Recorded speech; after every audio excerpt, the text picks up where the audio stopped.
Hello, hello, and good evening. Tonight we're going to be doing a lot of Crystalline Conflict ranked with Paladin.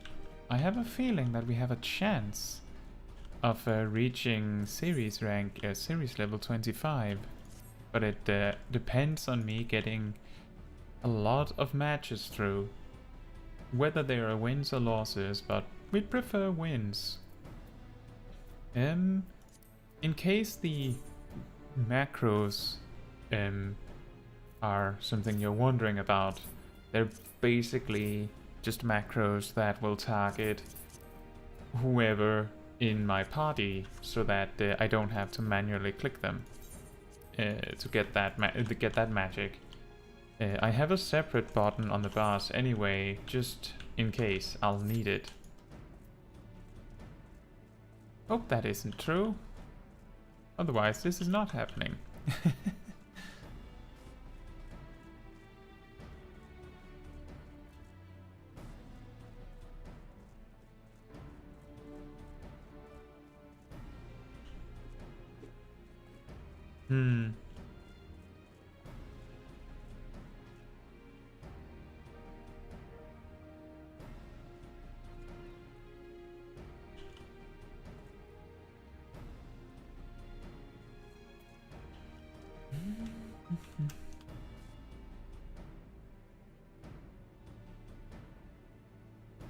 I sure hope that this is a mistake, but we'll give it a little bit and see what happens. This might not be the most entertaining thing to be doing for a stream if it's actually 30 minutes of wait per match.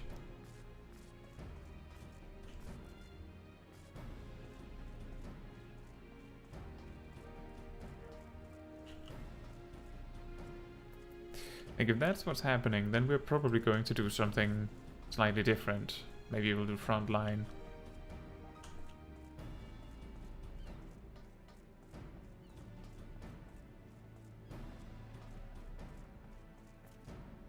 I'll give it like 10 minutes or so, then we'll see.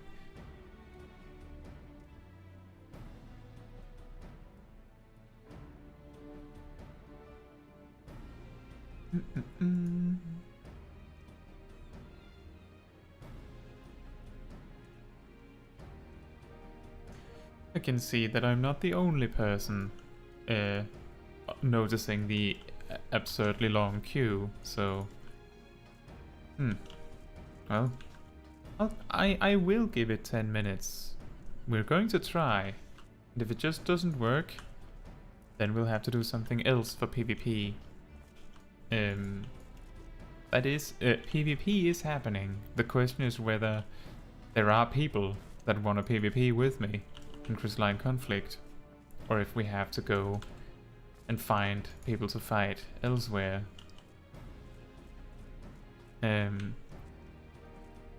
Oh well.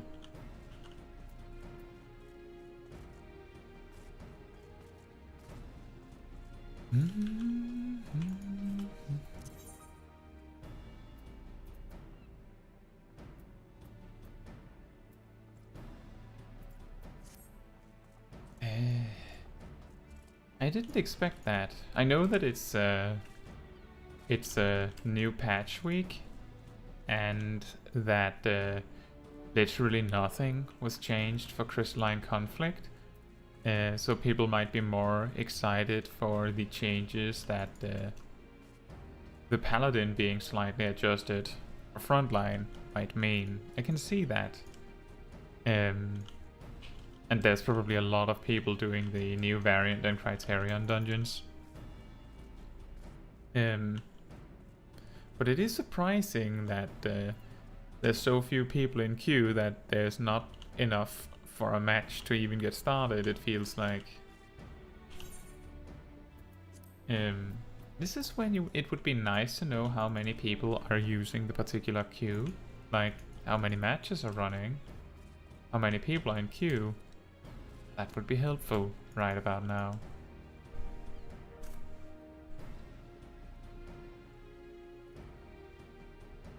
Like, I imagine that part of what's happening is that people see the 30-minute queue and then just quit and give up. So we might, even though we might be like 6 or 7 people queuing, which is not enough for people to get into a match, so it might as well be an infinite wait time, which is sort of what more than 30 minutes implies.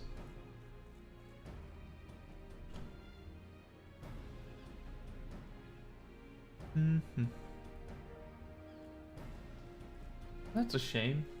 I was looking forward to this.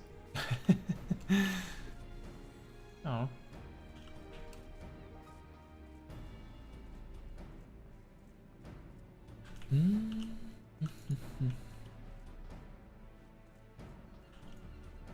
I think if we don't get a match in 5 more minutes, and it still says more than 30 minutes, then we'll probably do some Frontline, or at least we'll try to get into Frontline.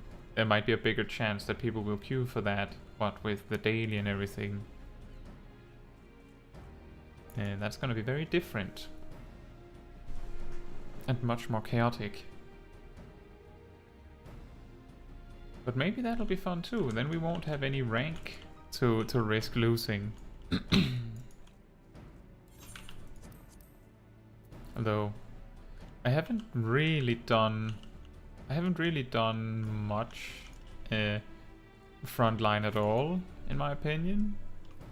And it's not something I've done this entire PvP season. Hey Pokeshack, how are you doing? We have run into an issue known as no people. So we might not be able to have Crystalline Conflict tonight. The conflict has disappeared. People found a way to agree on things and they're no longer in conflict.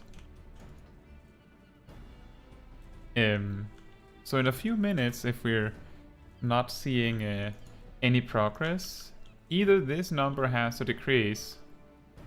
I think my mouse is hidden. No, it is here. Okay, excellent. Either this number has to decrease, or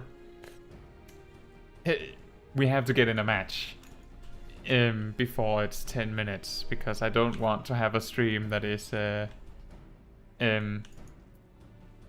full just 30 minutes of me standing here. That's not going to be very entertaining. Maybe go to the Halloween event in the meantime?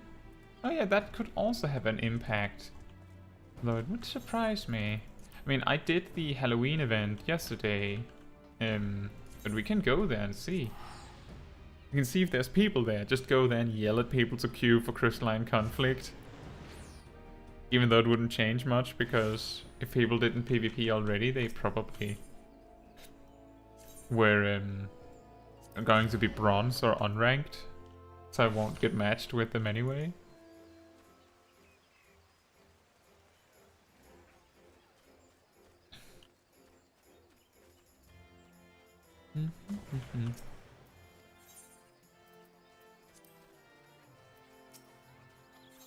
There's simply 2 places. The transfiguration and yeah, I could go to that.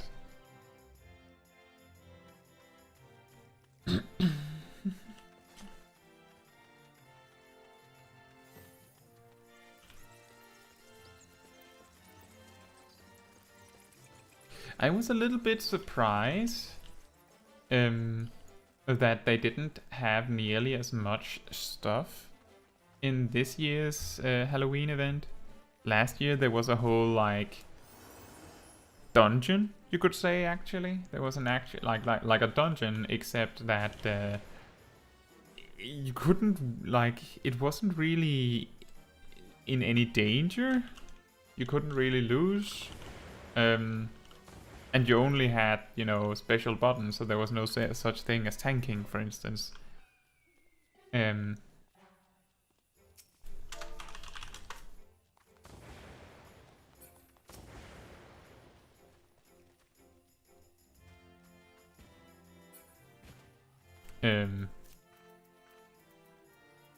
But it was still fun. I think what made it a little bit reach a limit was that I think you had to do that dungeon like 3 or 4, if not 5 times to be able to buy all of the rewards. And some people thought once was plenty.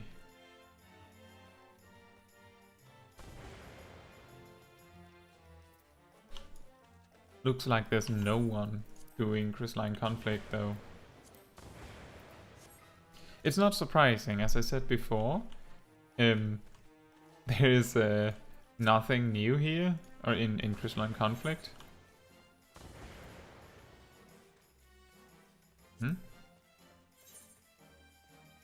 Oh my!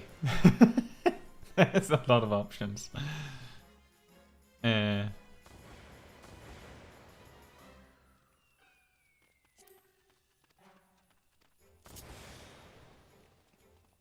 Perfect. We know this guy, don't we? Oh, is he? No, wait. I think I'm mixing him up. Pokjack says, when does season 2 end? Of the PvP stuff, I'm guessing. We have a match apparently. The season ends in like, I believe the season 3 begins in patch 6.4.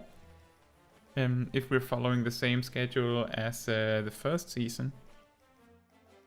Which means that it's probably in 6 months? 4 or 6 months, I'd say. So we're not in any hurry to get it done. Not at all. What? A gunbreaker? What? What's happening?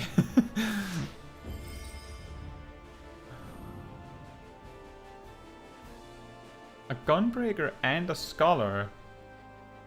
Well, not that scholar is uncommon, but it's certainly not the most common of the healers.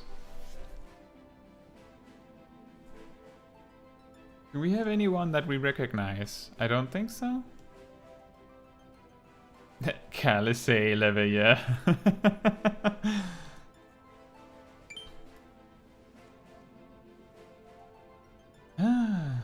I wonder if some people chose an unusual job because they didn't know if their job choice was what was causing the infinitely long queue. Yeah,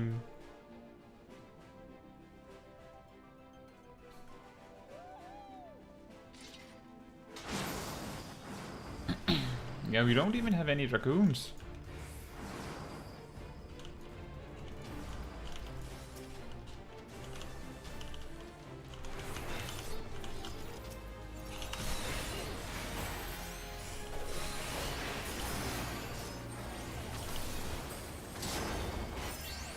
Oh, whoa, wait, what? Someone got killed that quickly?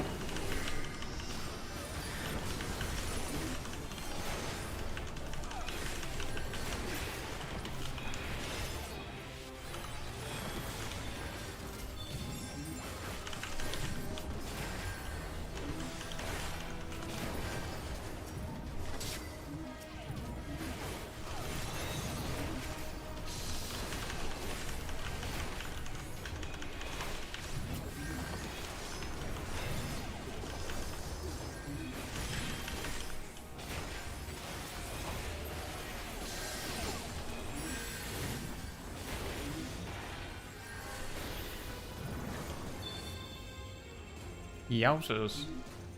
Uh-oh. Who should I protect?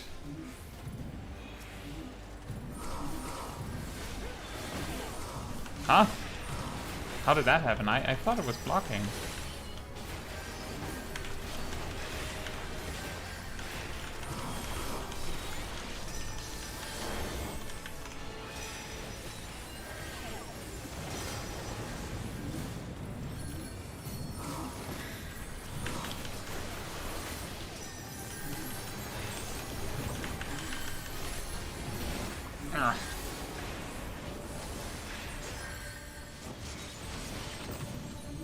This is not good.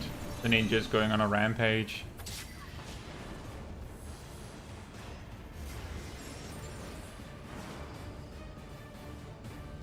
Maybe the explosions can cover for us for a little bit.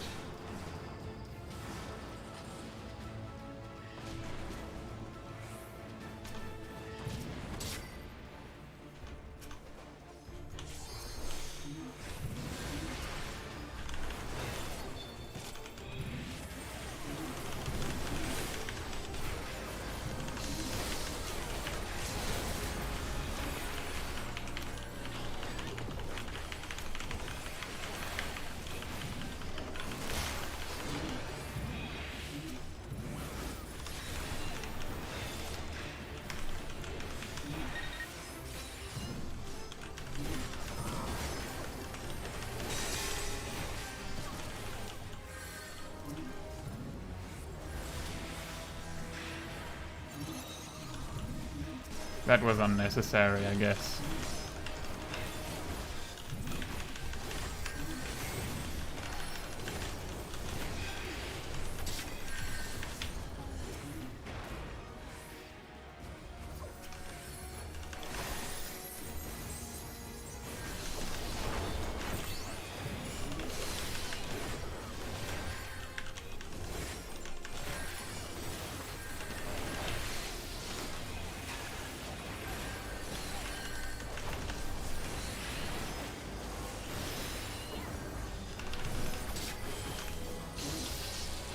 Ow.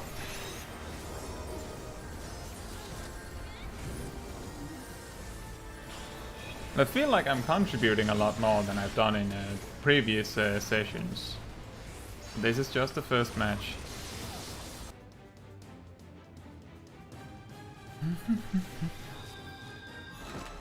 Uh-oh. 3v4. I'm far away.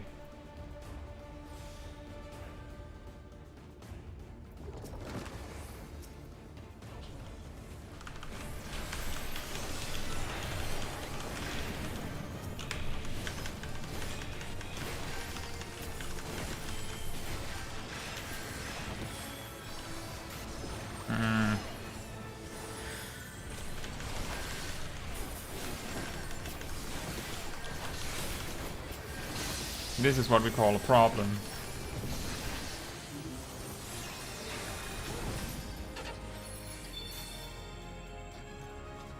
Team says everyone group up. That's a good idea. We have the time.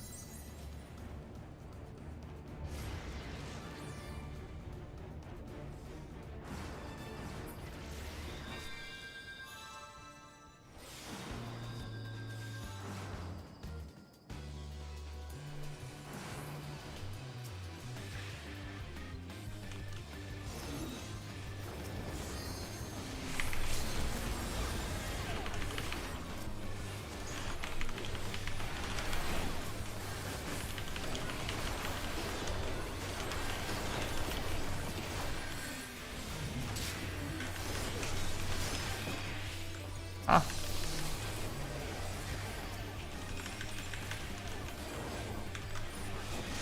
I was stunned for an incredibly long time. That was wild.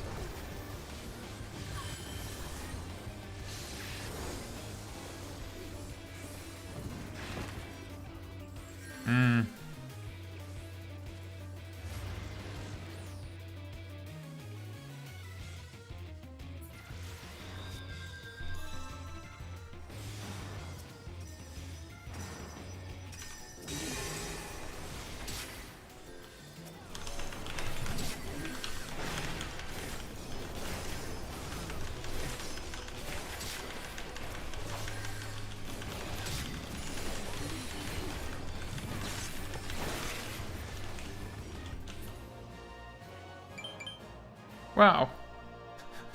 We turned it around in the end.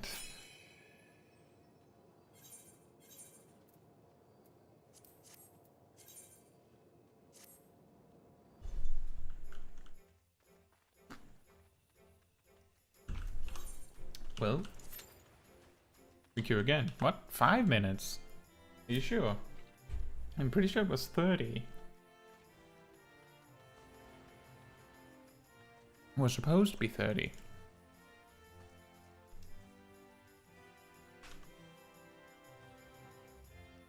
Well, that's one win in the bag.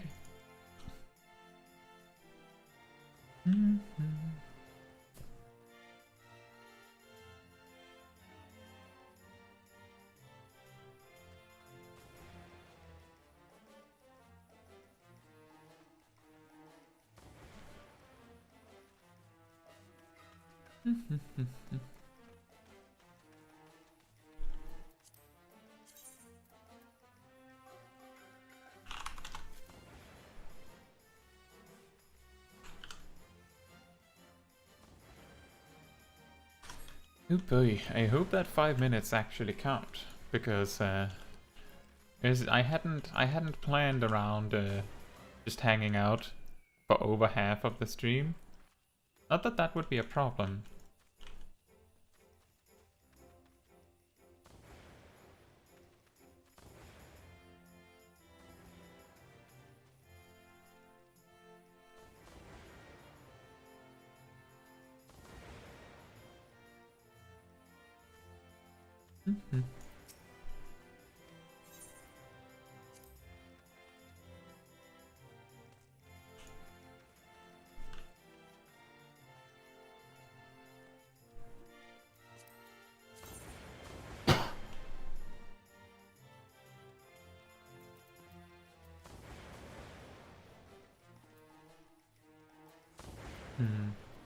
One particular mistake that I made was that when I used the limit break, I was so eager to use the blades that I forgot that they do more damage if you use Confiteor first.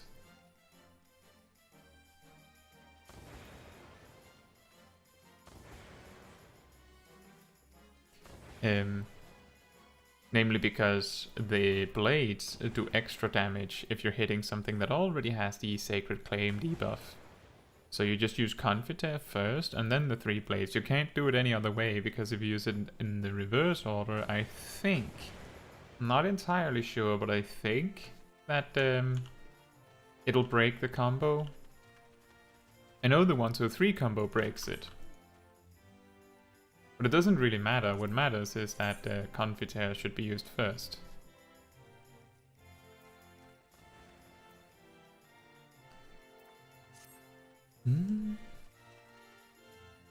Other than that, I think the main mistakes I made was in relation to stunning the wrong person or using Guardian on someone that didn't need it. Things like that. Or guarding when I didn't need it. That's also an option.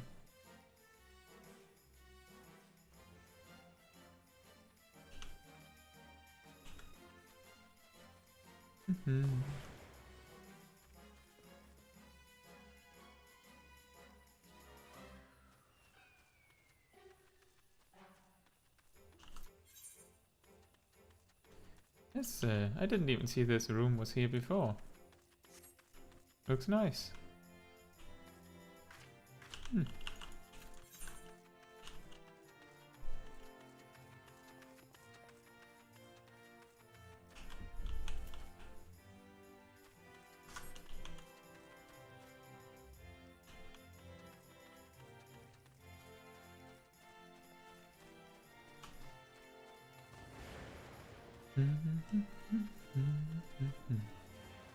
So the plan is still sort of, if we're sitting here for much beyond 10 minutes, then we'll probably try Frontline instead to pass the time. I don't know if everyone's just off doing other stuff or what's happening.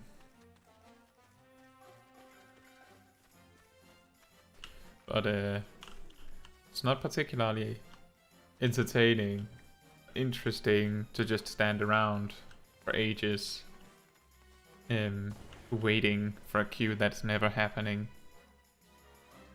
But if this is reliable, then that's fine. 5 minutes is fine.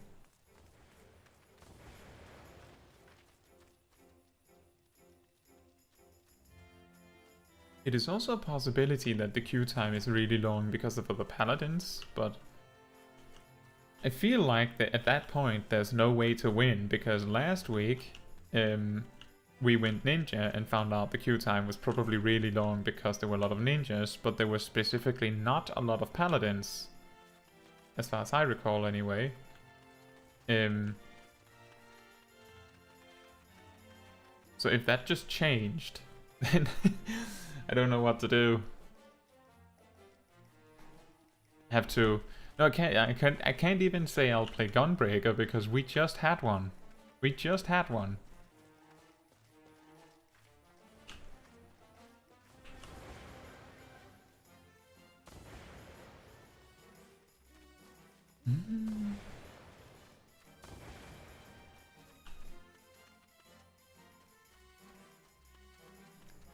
Problematic. Waiting and waiting to have some PvP. Oh, we got to see the Halloween stuff. I didn't spend a lot of time with the costumes last year either. It's cool that it's there, but I don't know. Making G poses with NPC characters. Why would I do that when I can make G poses with my character? That's way better.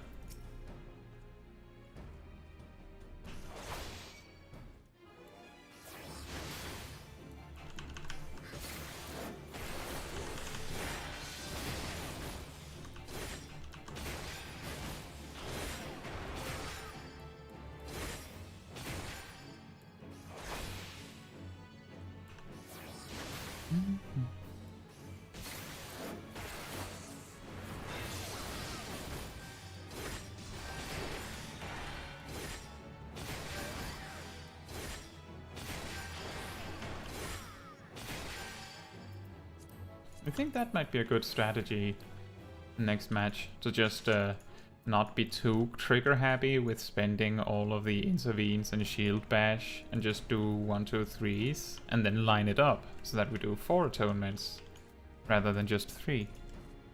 That might be a little better.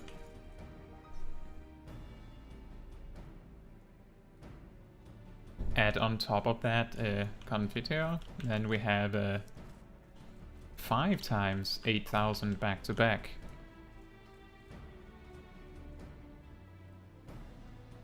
Hmm.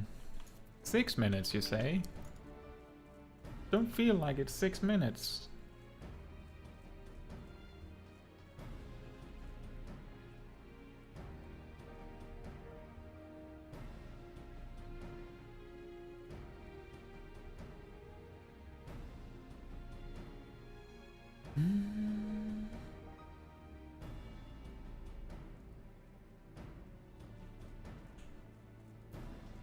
Maybe it'll be consistently 10 minutes.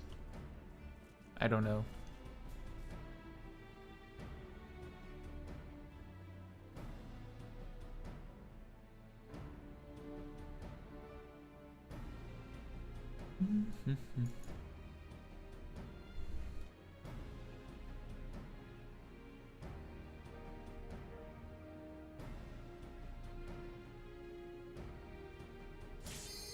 Oh, there it is.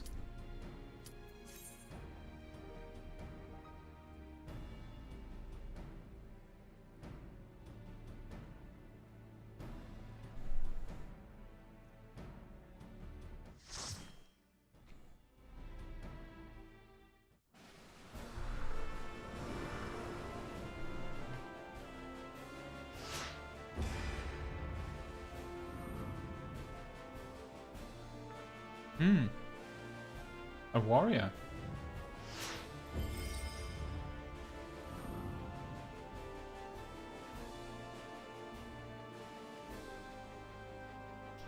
That's another separate Gunbreaker, isn't it? I'm pretty sure that's not the same Gunbreaker from last match. What? What's going on here?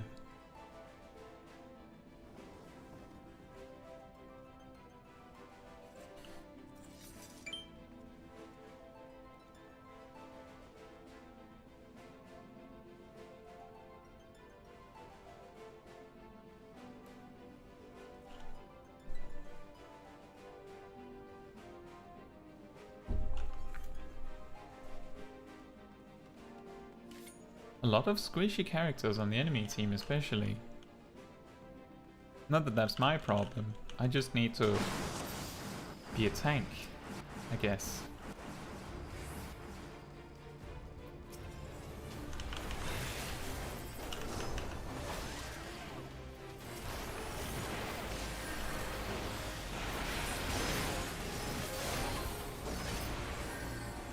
Ow. That was impressive damage.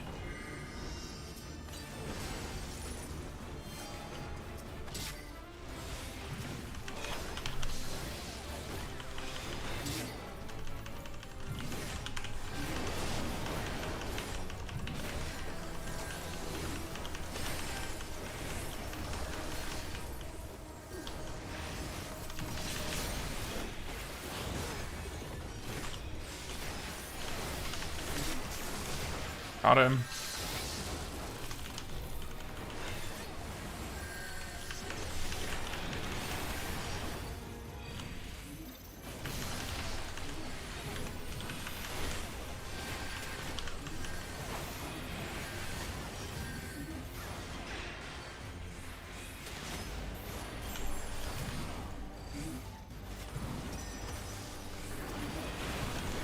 Oh boy. I was hoping to be able to assist my team with something despite my low MP, but instead I just got myself killed. I shouldn't have taken the risk.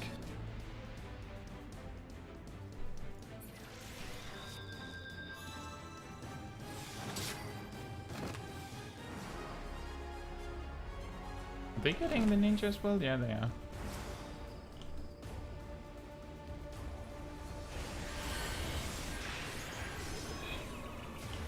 I may have used my options on the wrong person.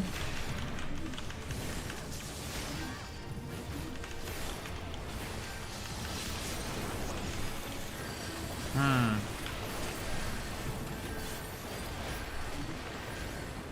think I did. Yep. That was an incredible amount of stuff.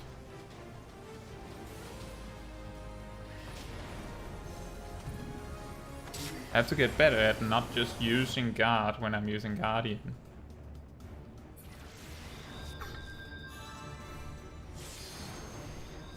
And now we have limit break.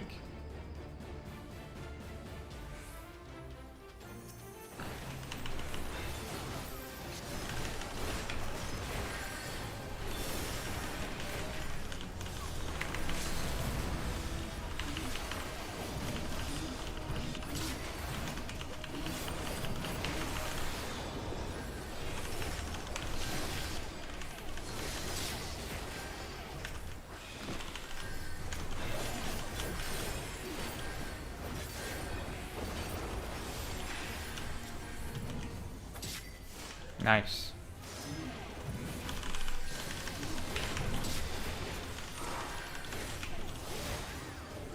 Okay, I have to heal now. Okay, didn't get to do that then.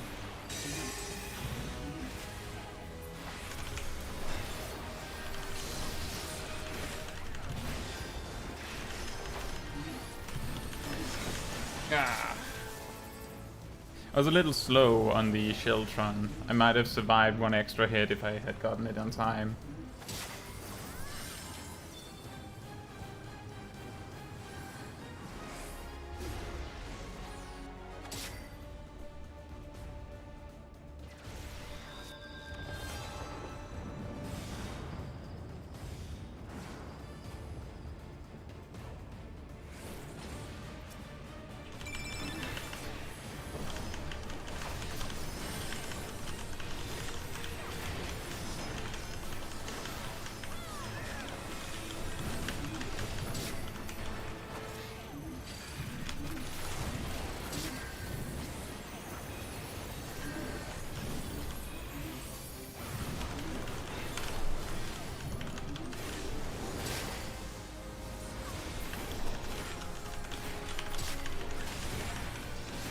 Ow. That was a lot of damage. And there we go. Nice.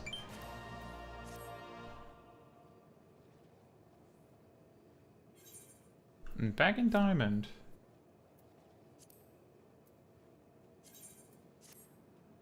Not dealing a lot of damage, but I feel like I'm doing the damage that I need to do.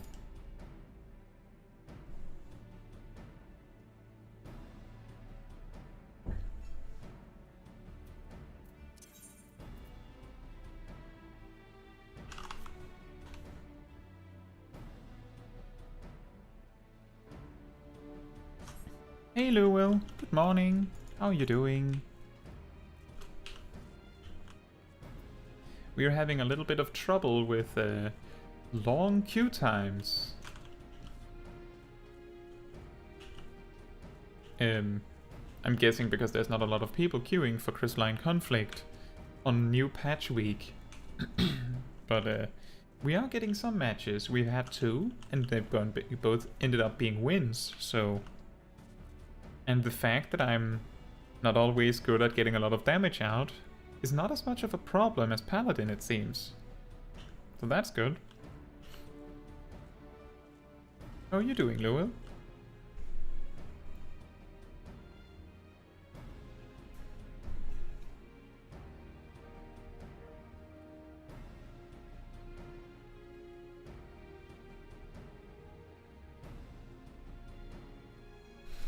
Just... Oh, wow, okay, that was really fast. Are people waking up? People are waking up from not PvP sleep?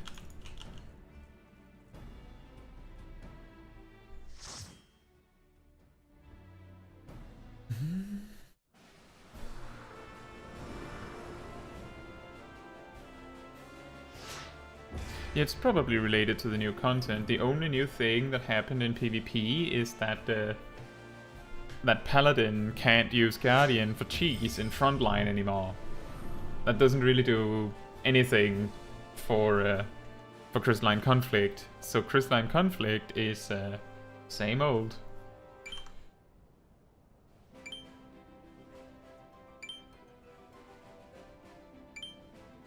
Leveling Machinist. Alright. How far are you? Have you gotten a drill yet?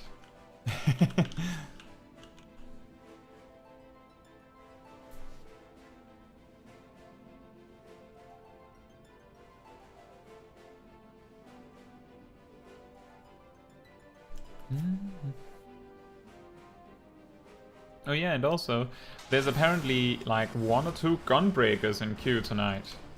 So that's weird.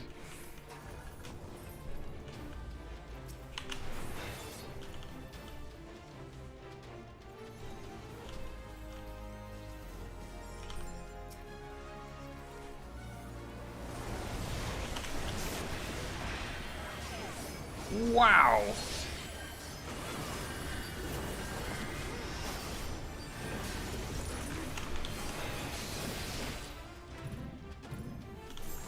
If I had been a single second slower with that Guardian, then our ninja would have died.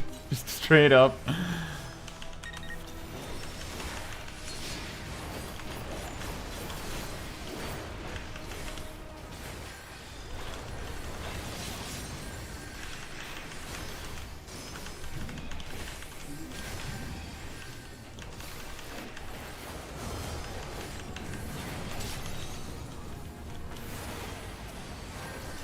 Oh boy.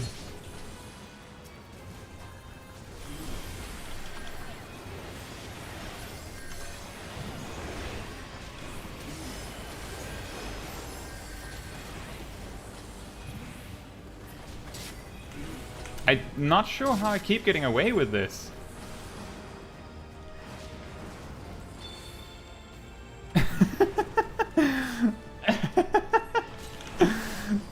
Just going in suicide bomber style.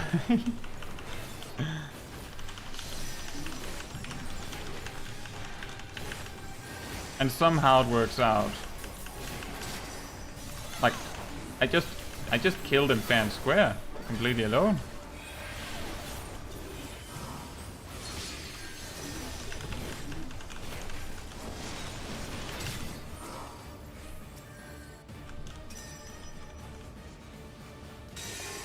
I'll stay here.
This is a problem. I agree. Fall back and regroup.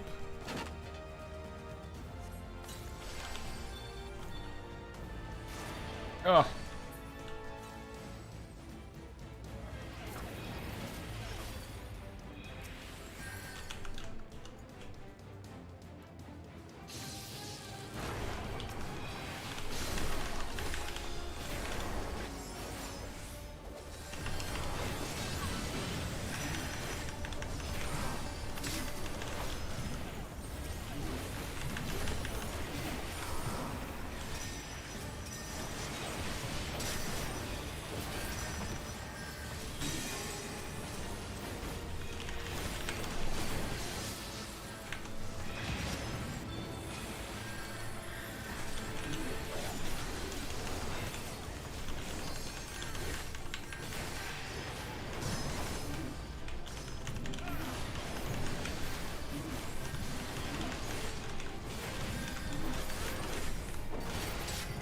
Nice.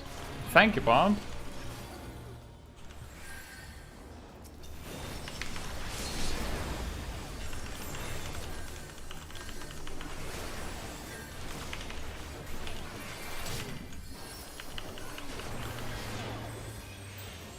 Oh, excellent.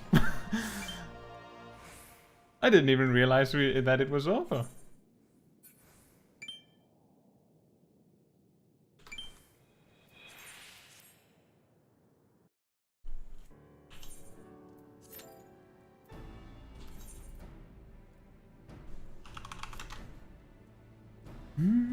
Just Paladin things. Sounds about right. Reminds me of all the times Paladins did that to me last week. The legendary Paladin snipes the ninja limit break, so it just does nothing. That was rough. You're level 85. Oh, okay. And you're almost at the end.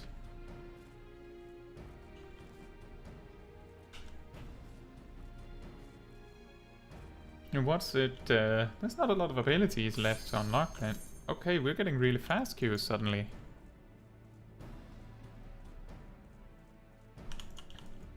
Can't even remember what you've left to unlock.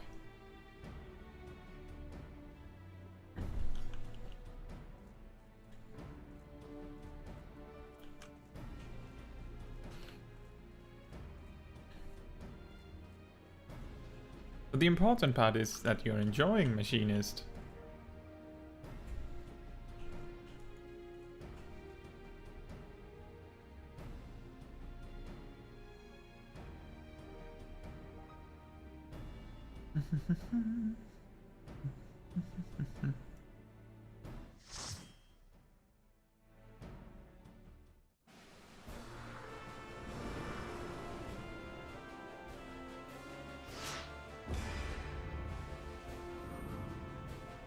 See, there's two gunbreakers.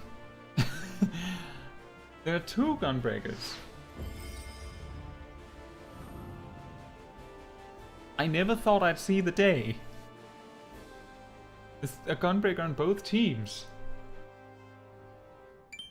I don't think there's been like gunbreakers for weeks of my weekly PvP streams. There's just not been a single one, and now we have 2 in one match.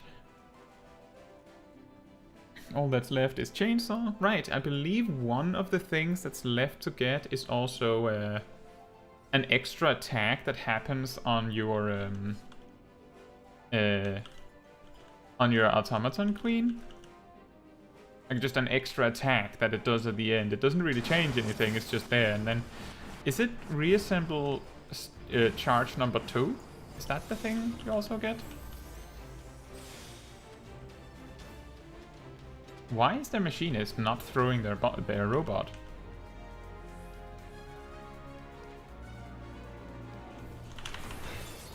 There it is. See, that was what I expected to happen.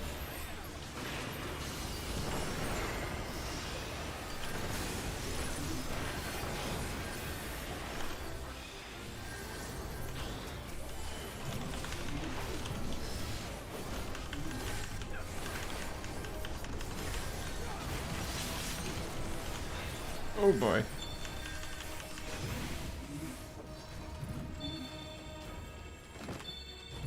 That turned out to not be a good exchange at the end of the day.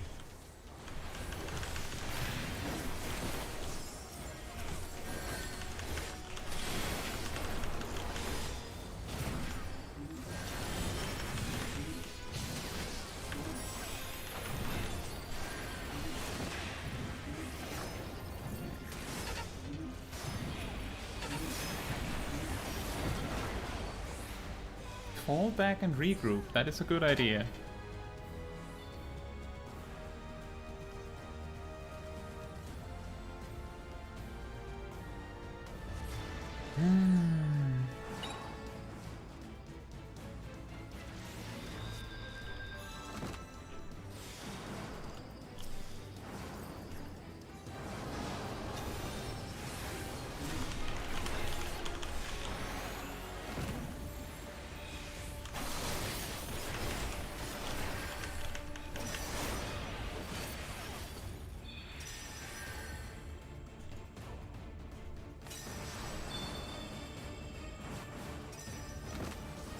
People are just going in one at a time, it feels like.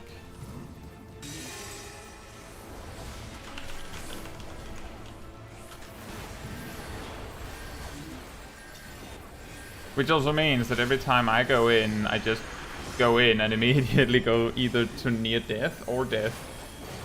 It's a little problematic.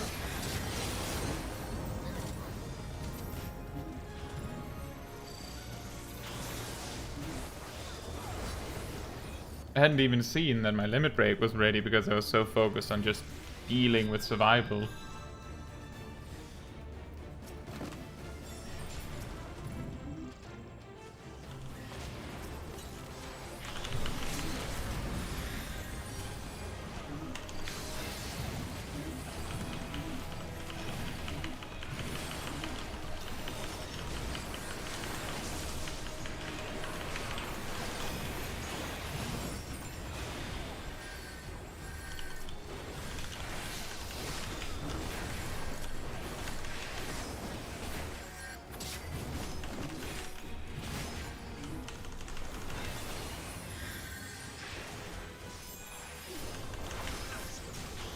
We have to go back.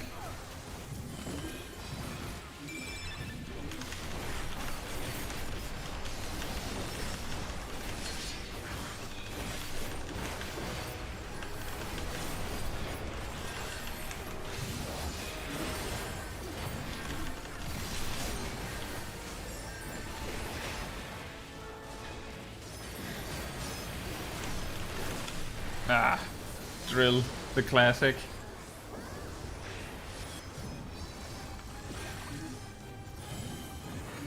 What did... that's weird. I saw Bahamut come down and it feels like it didn't really do anything. All of the enemies are healthy and everything with full MP. I don't know if it missed.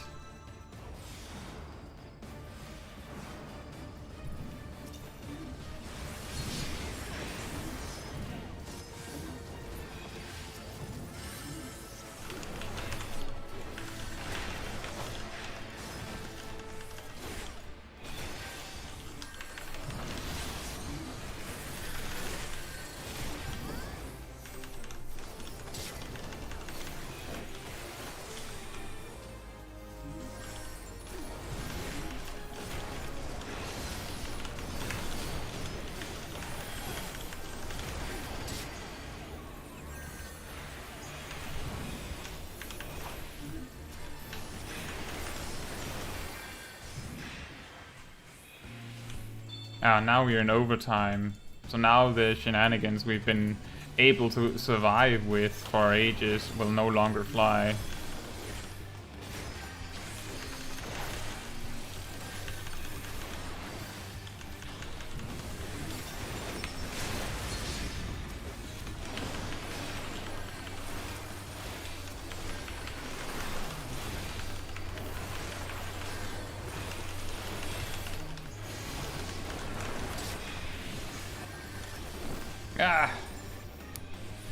I survived just exactly until my invulnerability lasted, it seems.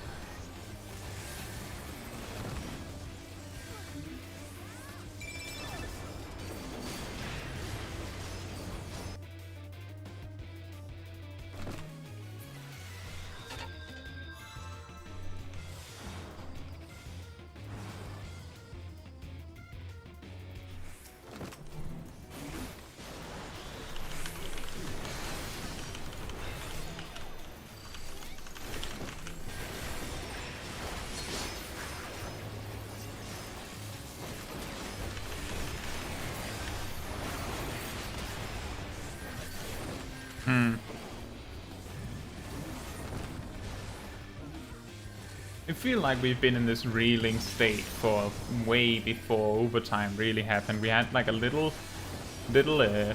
spark of clarity where we got to push a little bit, but I don't think this was very likely to be won.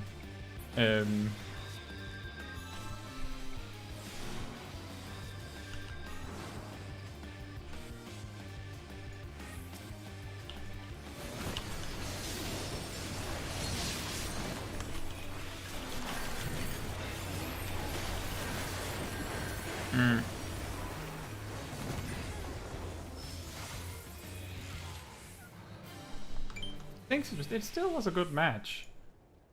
Don't have to win for a match to be good.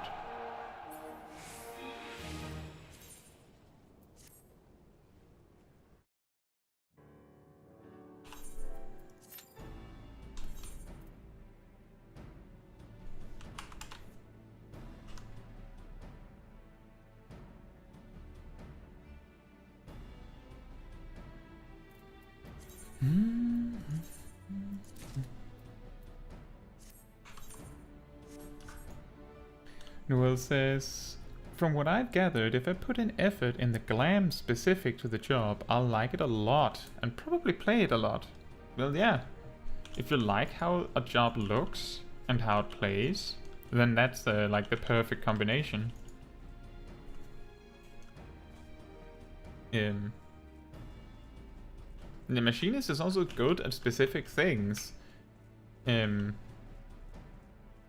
So as long as you're not measuring it on its ability to be the highest on single target DPS in a log on Savage raids, then Machinist is perfectly really strong. It's really good at AoE, especially when you get Chainsaw. And also not being top on the logs doesn't mean that you're not good. Still good DPS, it's just slightly less. So the level 84 is when you get the extra reassemble. Oh right, I had completely forgotten that the cooldown on Tactician gets reduced. That's I don't know if I ever really noticed that, honestly.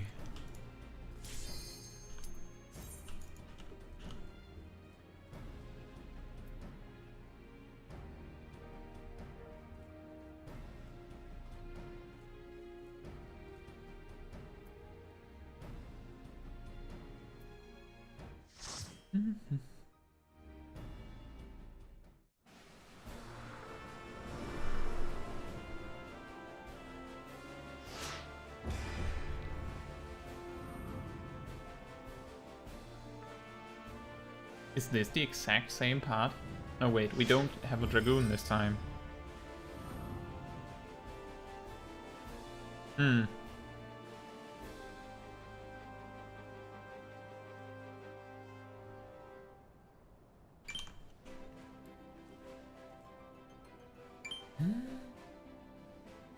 Well, it says downtime with machinists feels so slow.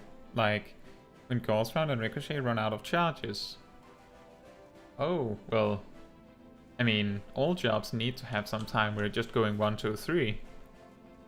I feel like the time frame where that's the case isn't too bad, since you do get drilled every 20 seconds.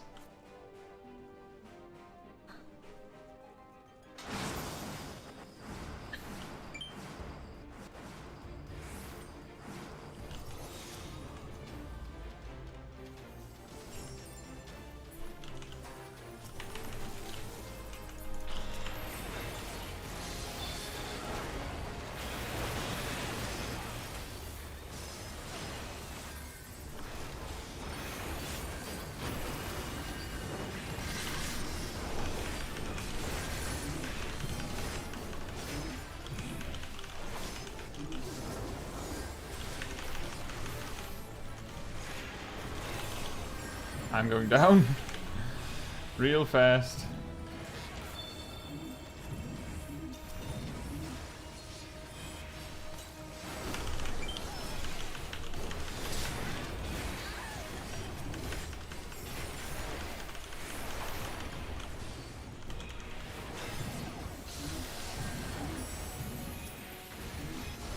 Don't even know where he is.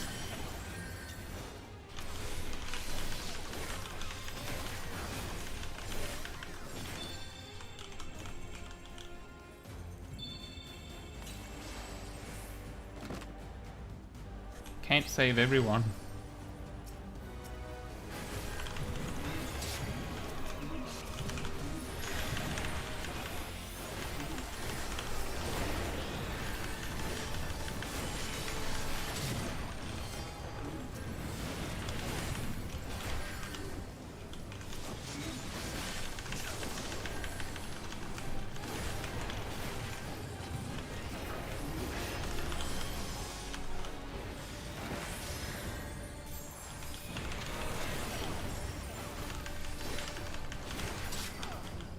Not sure what he had in mind there.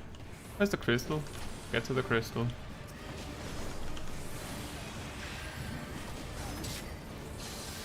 Worth it.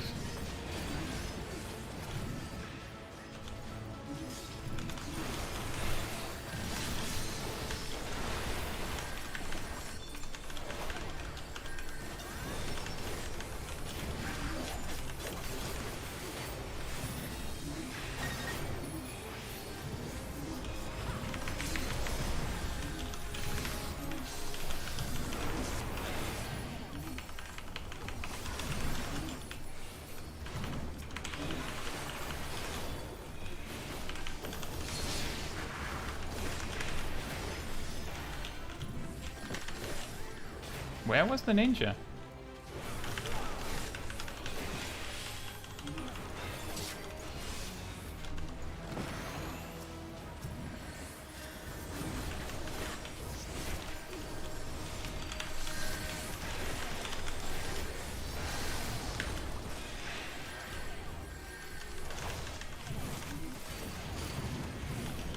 I'm out of juice.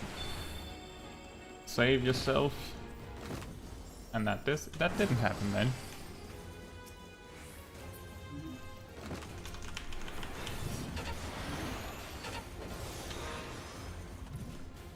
I don't know why he went in while saying everyone fall back and regroup.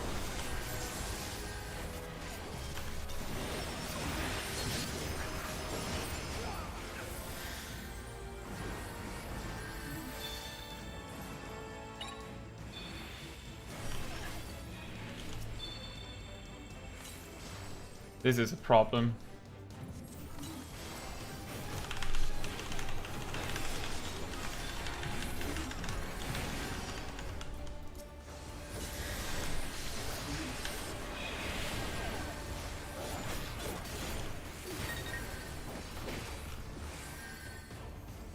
feel like I'm just the ambulance right now.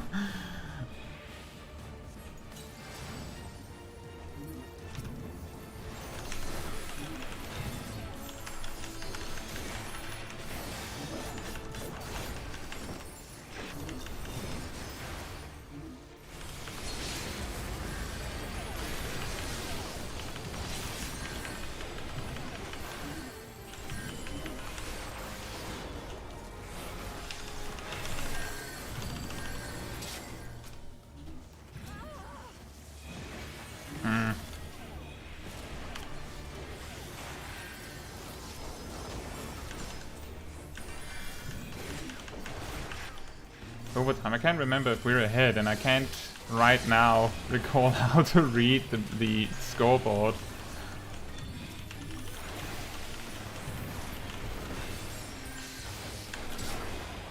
Ah, I was literally 1 inch away and stunned.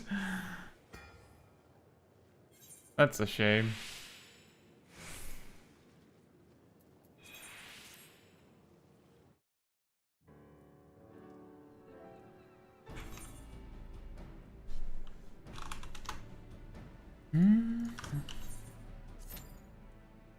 Luel says that about Machinist having small bursts with drill and such. It's just the burst pace is so fast, and then the downtime is really slow. It might be talking about it visually. I can see what you mean. It's when you have a lot of OGCDs, it looks really, really wild, and then suddenly you're out. And because of how the whole rotation plays out, in your opener you have like 6 combined of Gauss rounds and Ricochet to spend weaving in between everything else. You also have 2 reassembles, like you have a whole bunch of stuff that you need to like spend. And then for the remainder of the fight, most of your Ricochets and Gauss rounds happen during Heat Blast or Hypercharge alongside Heat Blast. So it doesn't get that fast paced as it does in the opener.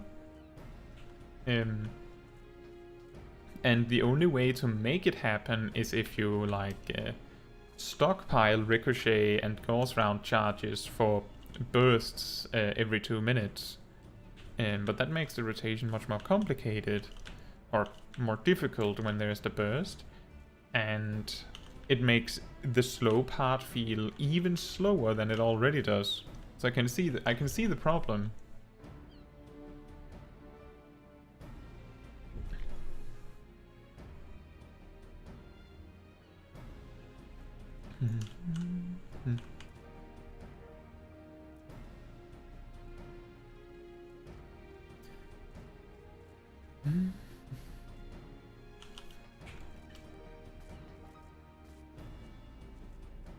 It's a little difficult here with Paladin to figure out whether it's... I think the really tough part with Paladin is finding out that sometimes it's just not worth it to use Guardian on someone. I don't know if that's the case. Because what happens, seems, when we're in a losing position is that if I Guardian someone, then I have to go heal.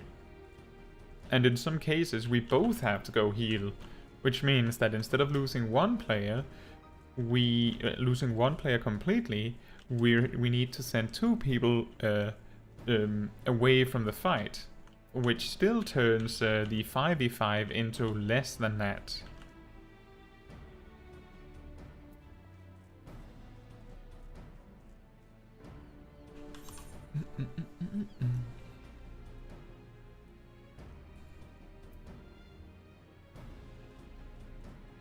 I think with Machinist, when I've played Machinist, I don't think too much about the slow and fast parts, because I feel like you have too much to think about when planning stuff like when to use Hypercharge alongside your 3 big attacks, Drill, Air Anchor, and Chainsaw.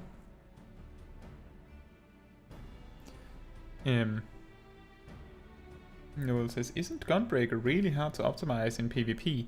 It's not that hard to optimize. I believe what people say is that depending on what you want to do as a Gunbreaker, Gunbreaker becomes significantly hampered if the average enemy lineup doesn't include at least one of every role. And preferably two roles to really like mix it up a bit, because they rely on using junction on enemies to get access to certain stuff.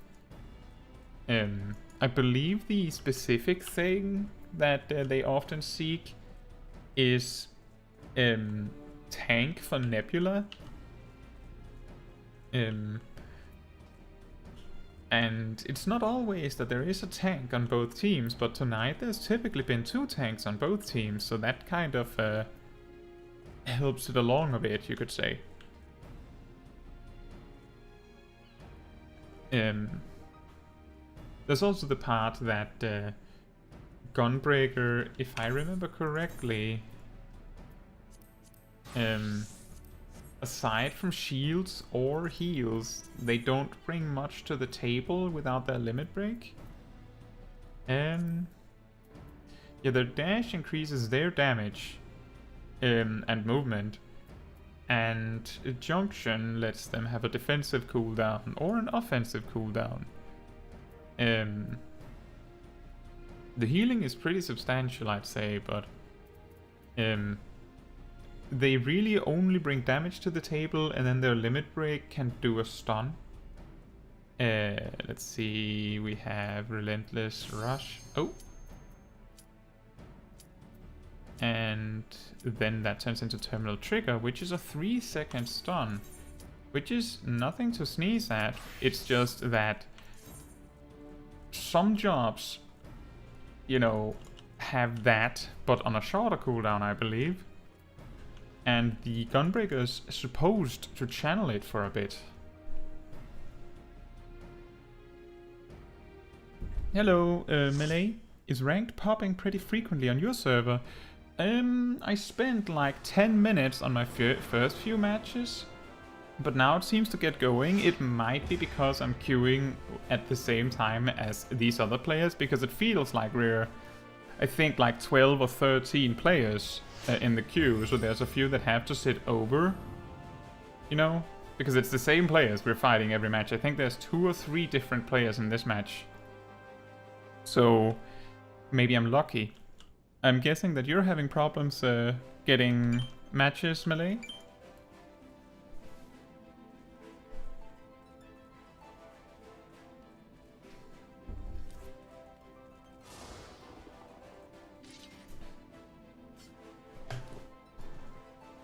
I was on the verge of doing Frontline instead, because when I queued around an hour ago, it said that the average queue time was 30 minutes. It then ended up being 10 minutes, so it wasn't that bad. It's a bit early on your server for rank, but you're on Ether. Yeah, I can see how that would be a little bit early.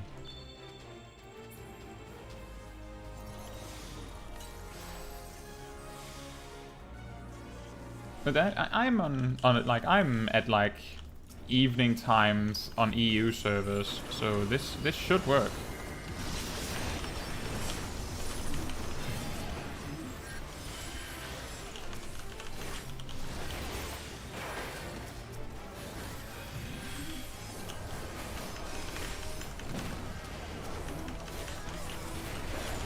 This is very chaotic.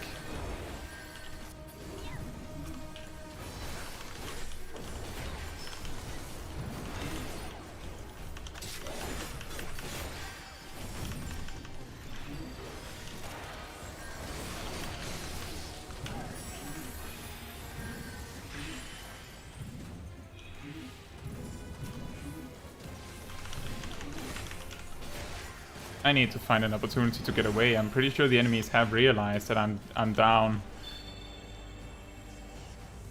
I need to protect you, probably. Maybe you. That might be too late. That was too late.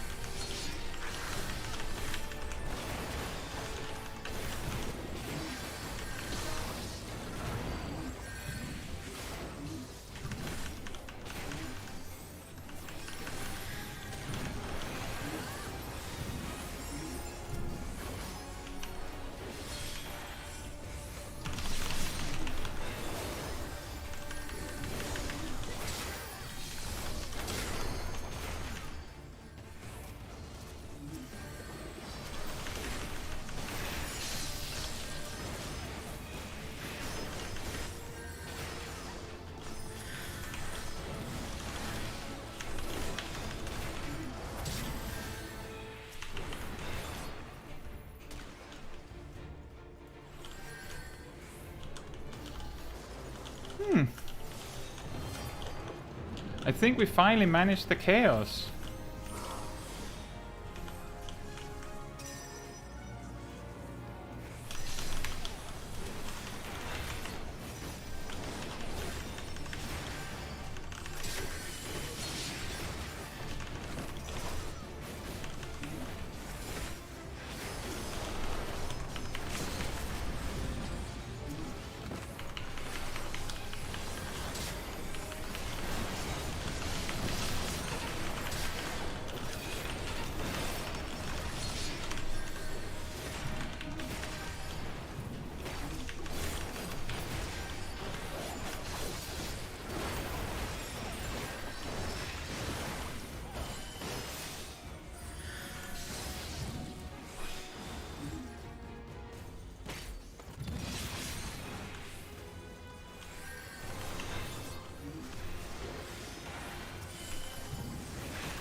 Oh, I clicked the wrong person. I should have used my macros.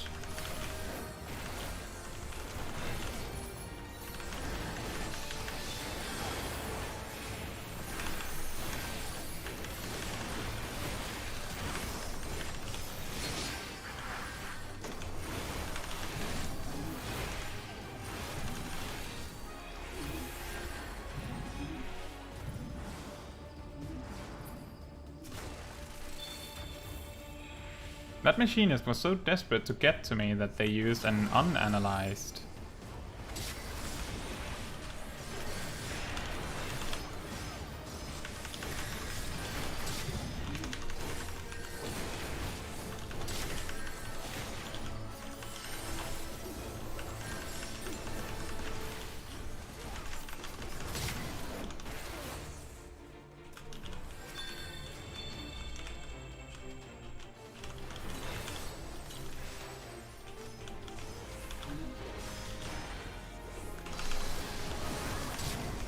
There we are.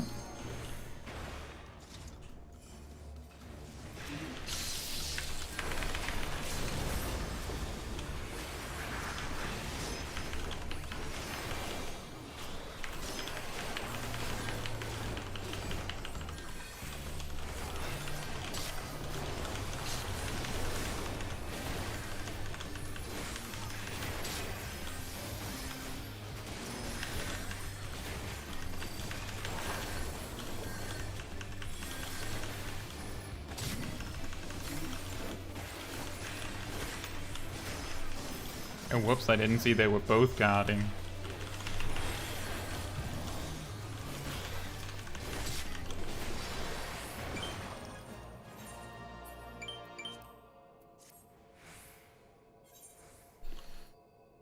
That was really fun.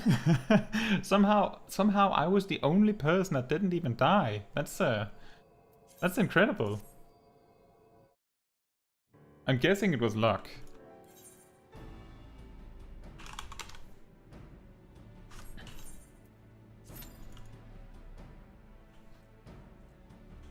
But it's sort of reassuring, I guess, to hear that I'm not the only one that is experiencing a little bit of queue time troubles.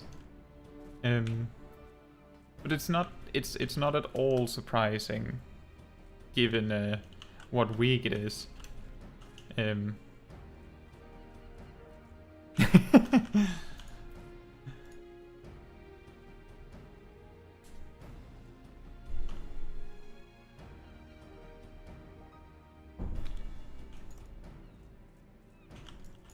I'm really... I felt like multiple times throughout the match I was just hanging out with the two enemy tanks and just like staying like focused and just trying to keep attacking because Paladin heals so much from attacking, kept me alive through so much. And it also meant that I didn't have to run away to heal that many times. Because enemies, I guess they were ignoring me a lot. I know that my brain hurts watching PvP tank. Oh. I think it's a really, really different perspective, because when I've played DPS, you're there like, you need to cash in this kill now. You can't like hang out. You need to finish the target and just move on. Meanwhile, with Paladin, apparently the big brain strategy is, if you can't kill someone and help someone with a kill, you just run up to the person that would like it the least and just beat them. Just keep beating on them. Just because it's incredibly annoying for them that someone is just tearing at them. It's not like I'm going to kill them, I'm just there standing there like, I'm going to kill you in like 20 seconds if you don't do something about it. And you can't do much about it because it's just you and me right now. And your party is ignoring me, so... No, this hurts even more watching healer PvP. Oh, yeah, okay. Yes. Like, I have it hard enough just finding out who I need to use Guardian on. Imagine White Mage being like, okay, so who am I using Cure on? As I tried Sage my very first time PvP and I was in pain. I think, yeah, Sage, you're probably right on that on melee. Sage doesn't really get to heal much directly. It's mostly just attacking, and the only like support perspective you have is that using attacks happen to heal. Let's see. Oh yeah, and then there's Noma.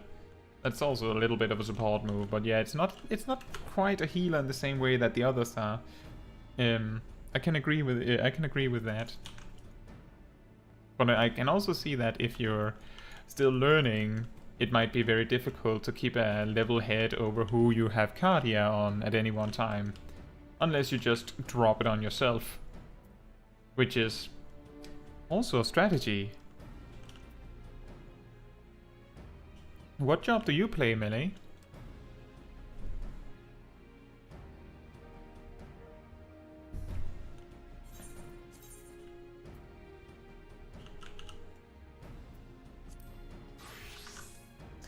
Melee says, if you are learning, better to just leave Cardia on yourself. I think that makes sense. That's a good tip. But I would also say that if you keep Cardia on yourself, you will never learn how to use Cardia on others, which means that you will always be learning. Like, you need to start putting Cardia on others to know when or how to put Cardia on others. So you can't forever put it on yourself. And you're a tank main, but you play all roles. Alright.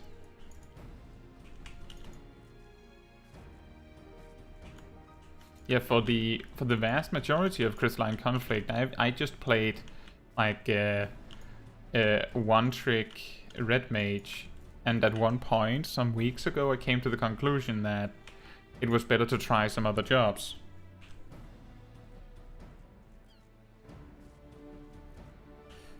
And I don't think that my win rate has changed that much from switching job. So overall, it's not too bad. I haven't touched PvP ever since I got that hair. Oh, okay. Well, if you're going to PvP just for a thing,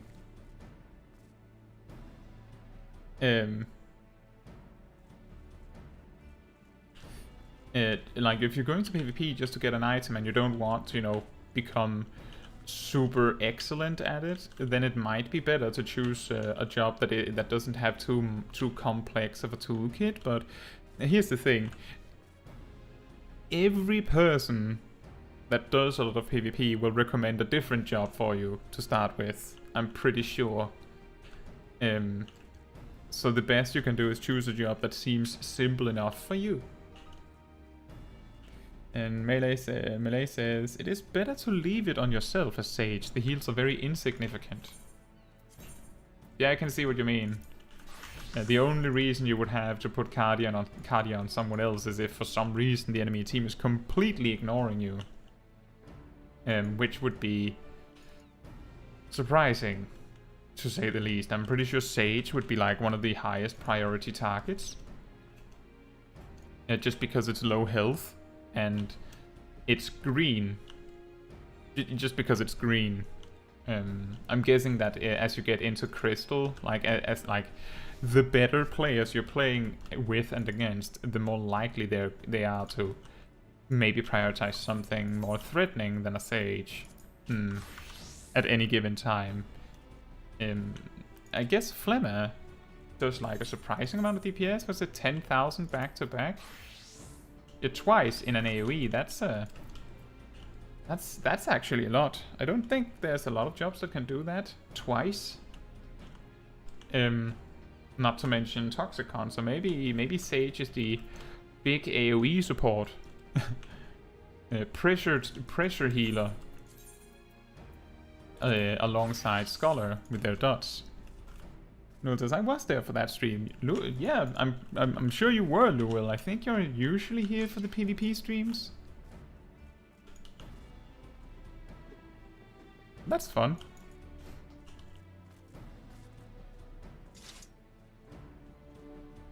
I'm guessing that part of the reason I feel like there are more people watching than usual is because people are also having trouble getting into queues for PvP, or getting into matches for PvP.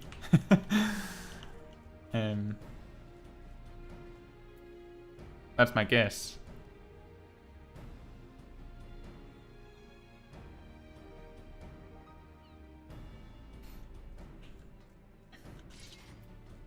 But Melee, if you play a lot more PvP, which you probably might if you're very focused on PvP, then you're definitely playing more than me. So you can probably advise better on PvP stuff than I can.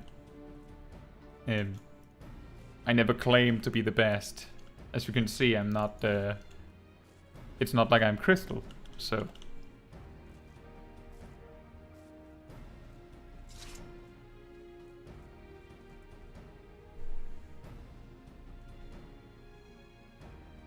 Also, it looks like I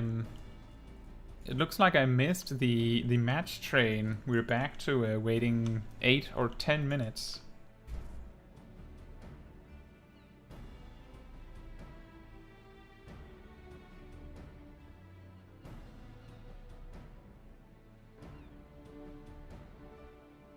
Melee says, yes, I enjoy PvP. I played a lot. That's good.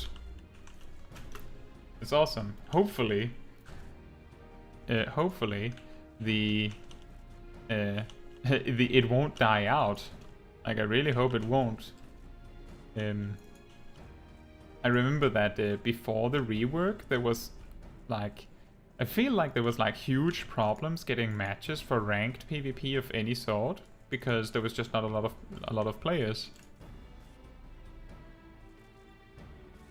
It is already dying out, unfortunately. I'm guessing that what happens is a new PvP series starts, and then people do a lot of PvP to get that done, and then when they have what they want, they stop.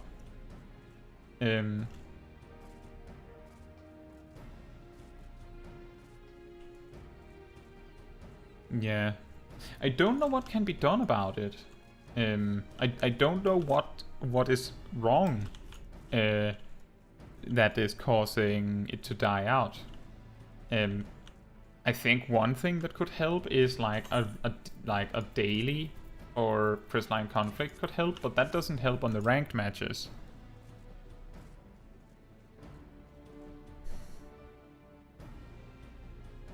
But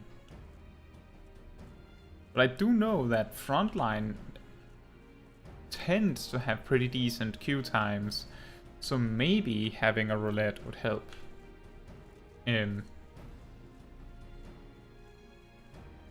It's just that I don't think casual Crystalline Conflict needs any help. It's just ranked that needs some help. And I'm saying casual doesn't need any help, mostly because I think the people that really care are all playing ranked.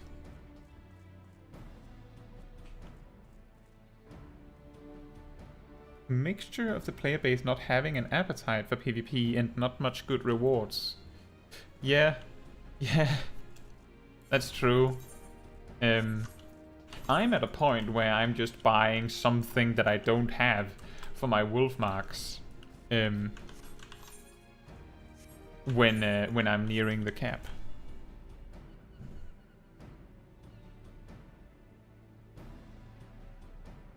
And it's not because I want something, it's just because there's nothing else. In fact, with trophy crystals there is nothing left for me to buy. But in the defense of the reward system, I did an enormous amount of PvP in the first series, because I was not gonna risk the Makai gear disappearing before I had it all. So I did that until I had everything.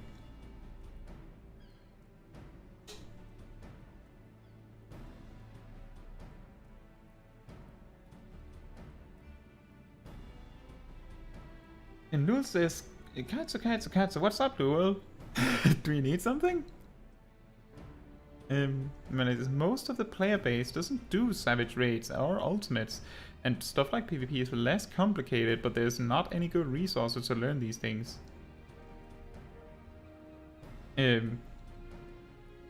Yeah, I have seen some guides on jobs. I've also had, like, looked at guides to make sure that I know what I'm doing somewhat.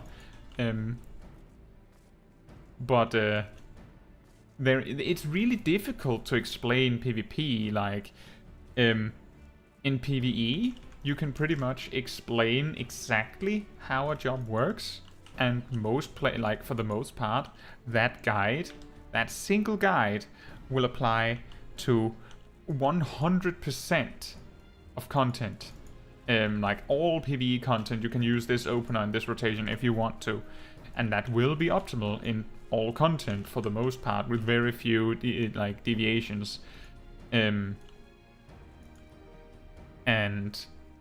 that just doesn't work in PvP. It's like, you could say that, oh, if you do this sequence of attacks, you do a lot of damage and then the target dies. I remember I saw this ninja guide where it showed like 12 steps of attacks, like GCDs and OGCDs combined. And the first thing I thought of when I saw that was, I'm not going to be able to do that in an actual match. That's not going to happen, both because I won't be able to remember that sequence, and also I'm not going to be allowed to do that. I'm probably going to die if I try to do all that.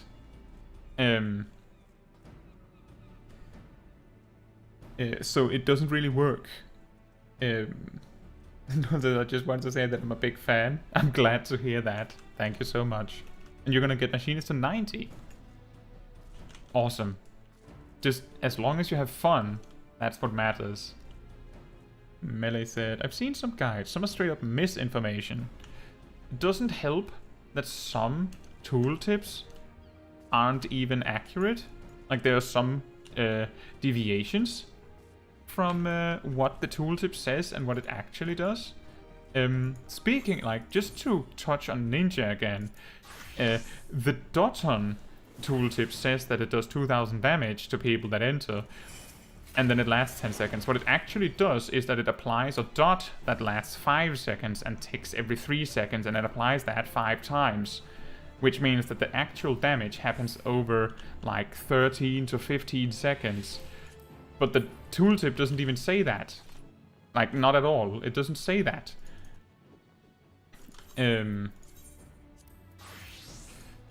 And that's just one example. Like, there are other tooltips. It's especially problematic with dots and like circle AoEs on the floor, where it's inaccurate or not specific enough, so you're not sure exactly what it does.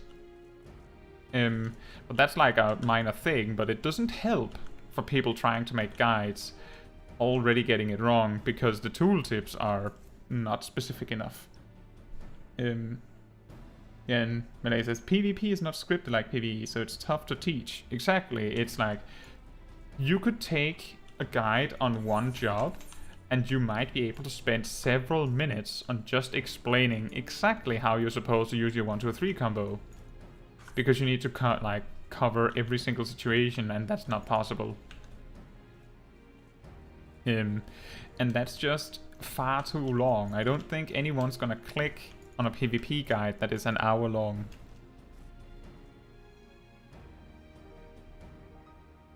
And it says, then I'm gonna level Dragoon. I watched some P7 Savage Dragoon perspective, and all the flips are just so fun to look at.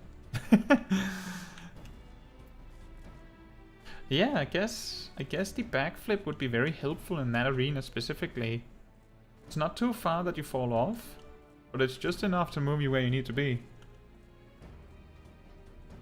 And Melee says, it's very important to learn the burst. It will be difficult to kill things otherwise. You should practice on the training dummy in Wolf's Den. Ninja has several bursts depending on the situation. Oh, don't worry, I was practicing. There was just a lot of things to keep track of that I had to learn, in my opinion, by doing. Like, one thing is learning all the burst combos, another thing is seeing what you can and cannot get away with in a real fight. That's how I feel anyway.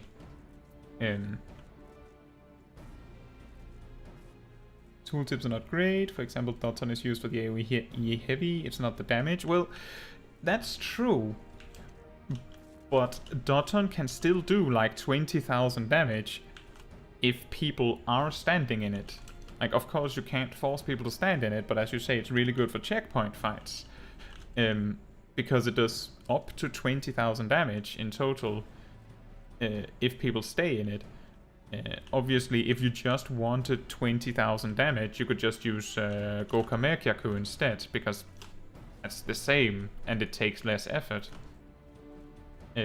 So you're right.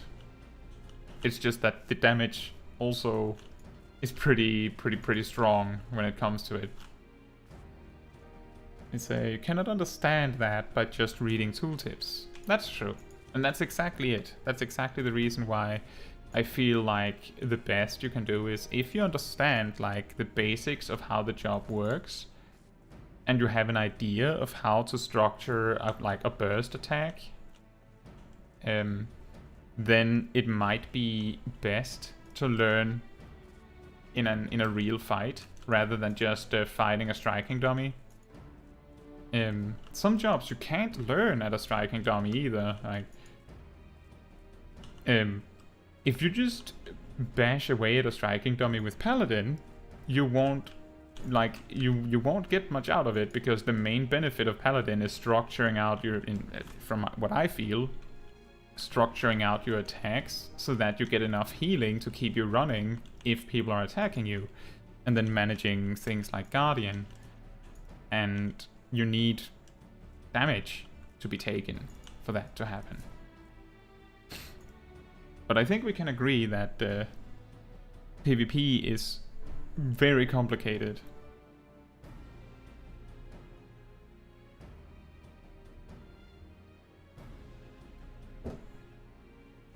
It's just that it is complicated in a completely different way to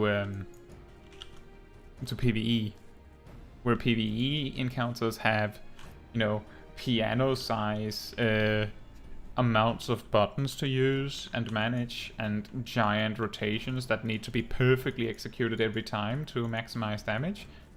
PvP has much fewer buttons, but far more scenarios to utilize them in. Which I think is an interesting alternative. What got me interested in PvP after the rework was that some jobs play completely differently in PvP. It's like, I'm pretty sure that the biggest reason that there's not a lot of people playing PvP is because the Final Fantasy XIV player base isn't really keen on the whole PvP aspect.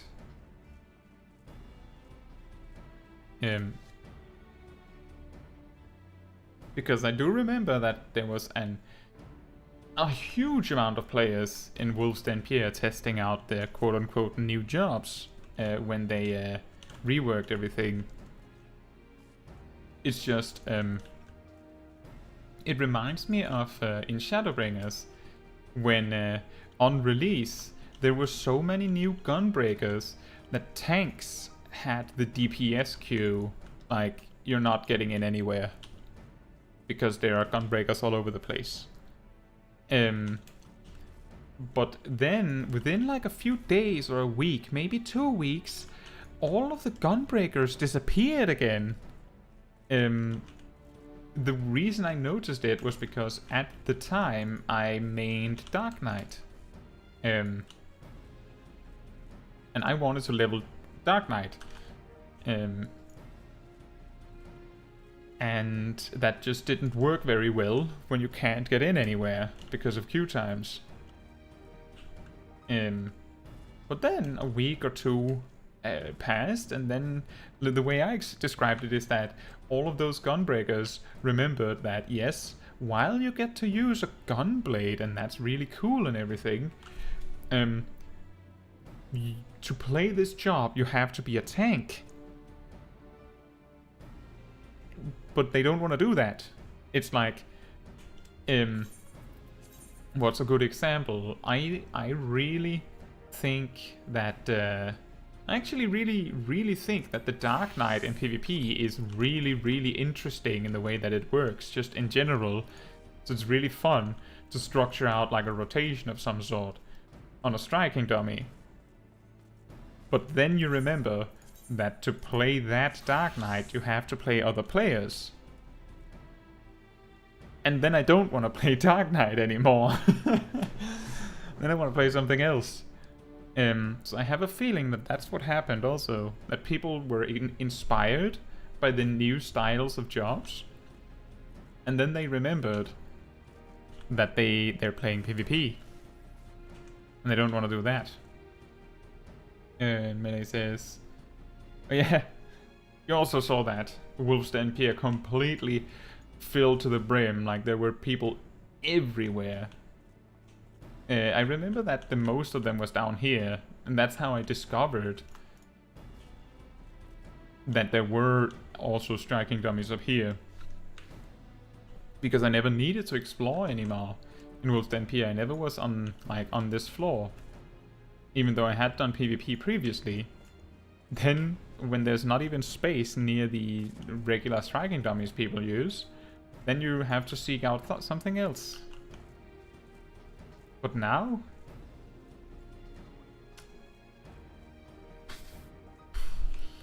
It's kind of sad. Although I think I'm being a little unfair if I'm going to... And he's practicing Dark Knight, speaking of which. But it's a little unfair to say that PvP is dead or dying based on this week alone, because the game got a bunch of new toys, toys that are somewhat relevant to people that, you know, do all content, and especially people that want to get really good at all content, because we have basically new Savage content with the Criterion dungeons and such.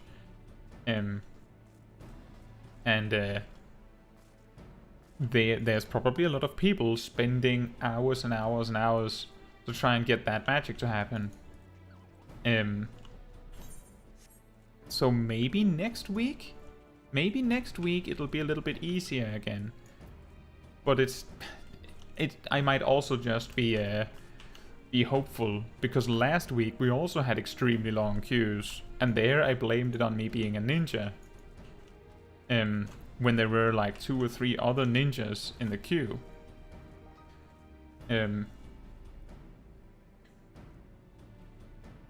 So maybe you're right, Melee, that it is just dying out of nowhere. Which is a shame.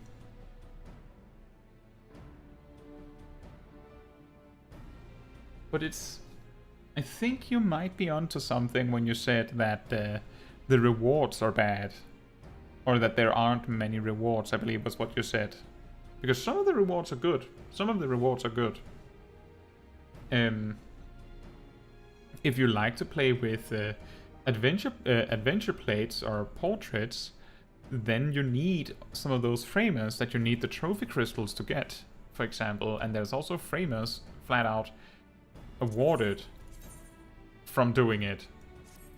So you kind of have to. And the emotes, like, I would say that the series rewards are a really good incentive to get people into PvP. It's just that ultimately what gets people there is this, and you don't have to do Crystalline Conflict to do that. So people just do Frontline, just one Frontline a day. What's it? Do you need, how many Frontlines do you need to do to get this full? Like, I'm pretty sure if you just do your daily Frontline every day, you should easily be able to get to 25 in time for a series period. It seems like... so, let's just... let's retrace our steps. What happened? We had a bunch of matches. Well, we had a little bit of time where there were no matches. And then we had a bunch of matches back to back. Actually, like, a pretty significant amount of matches. Then, the map changed.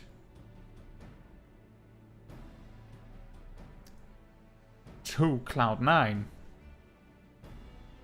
I don't know if it's just me, but I feel like there's like that Cloud9 is the most hated of the 3 maps, or let me rephrase that, least liked of the 3 maps. So it wouldn't surprise me if people bounced out of the queue because they don't want to play on Cloud9. But this isn't gonna work. It's really not.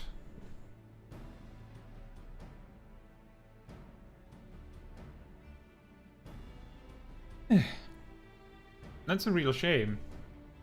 The worst part about the queues being like this is that I'm pretty sure that there's gonna be players that want to do Crystalline Conflict ranked,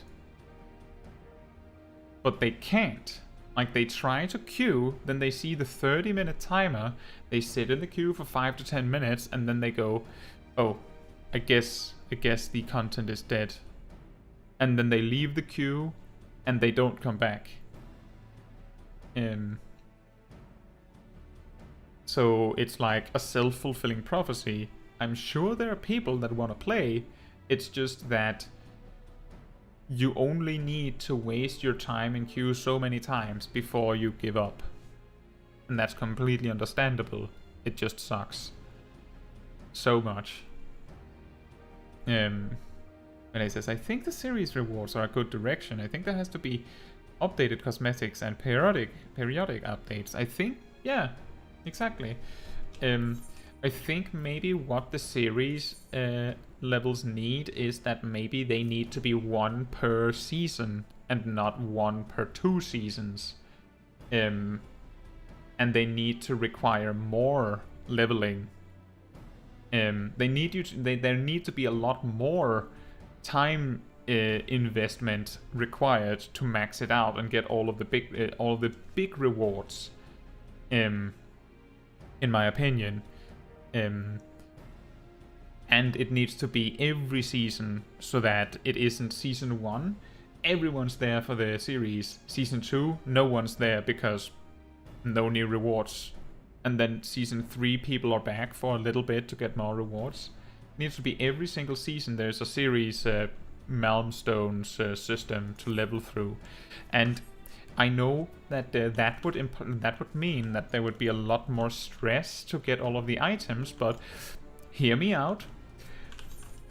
I was convinced that the reason why this vendor is so...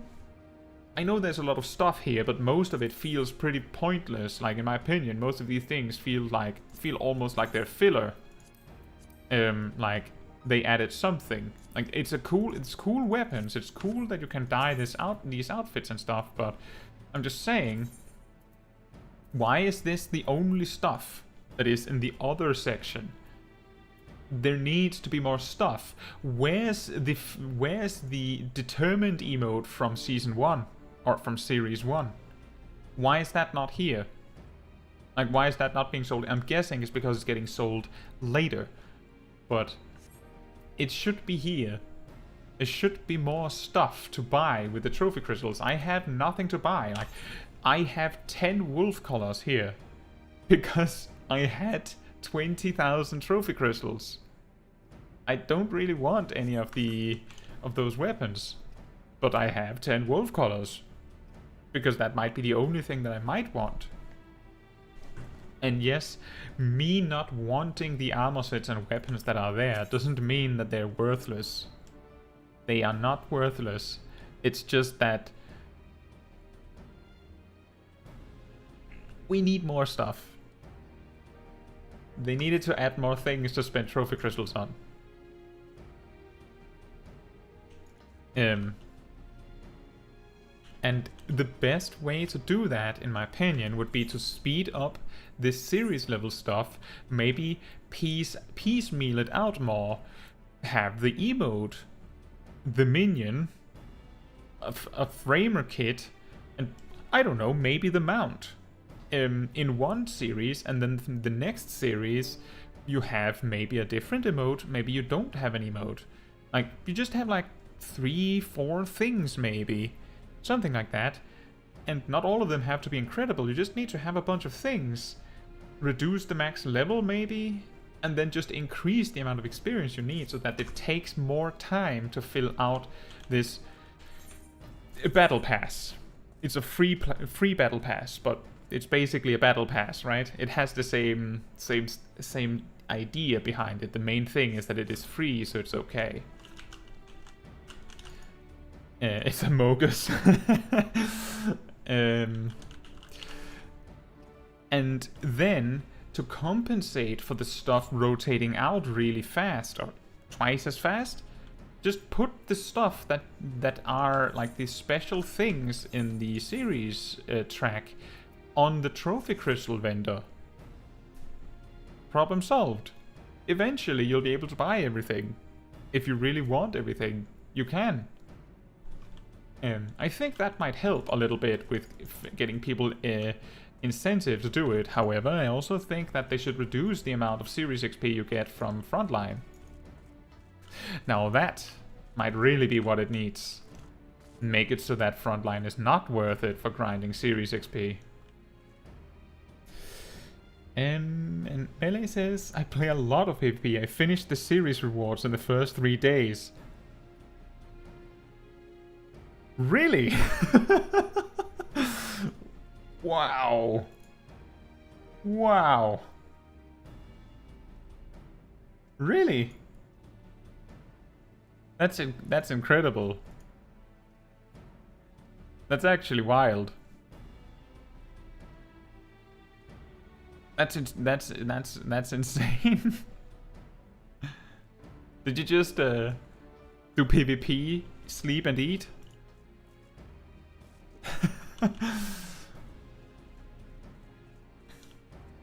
I don't know, I can't really calculate this on the fly, but I think you need to win like 100 or more matches to get all those rewards, and that's just getting to here, I think. And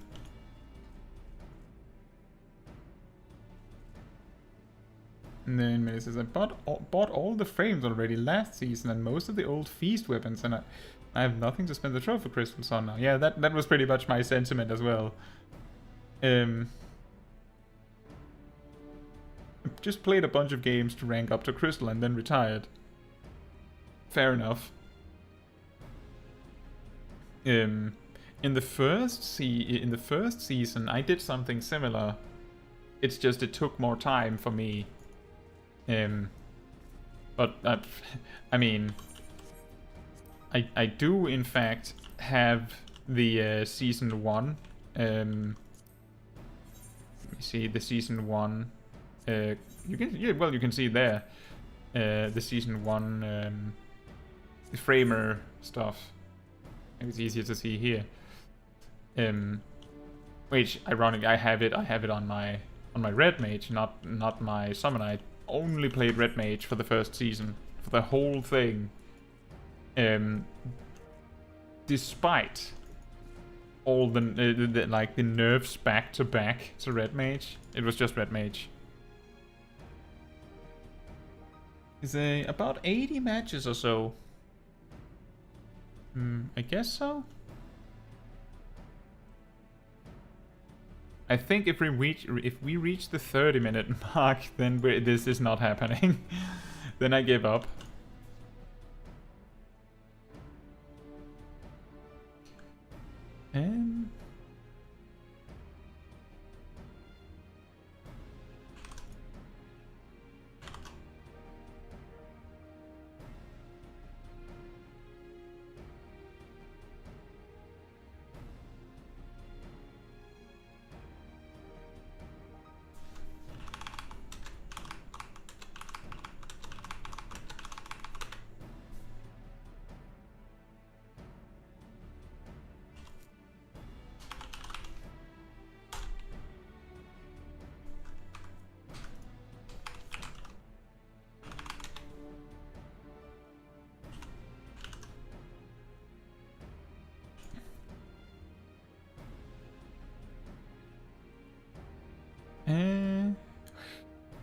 I'm not sure on the matches. From what I can gather, if you start from the very beginning of the series, you need 120 wins to get to here. Of course, even more losses.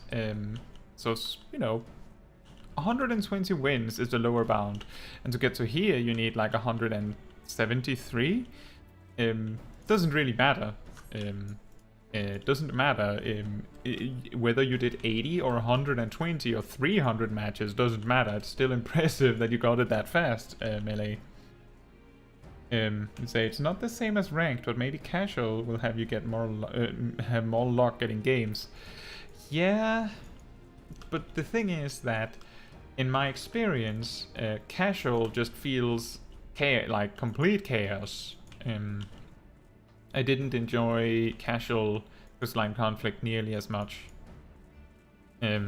because it feels like it's not really using, you know, matchmaking in the same way. It just feels like you get, you know, 10 random players, which may or may not be true.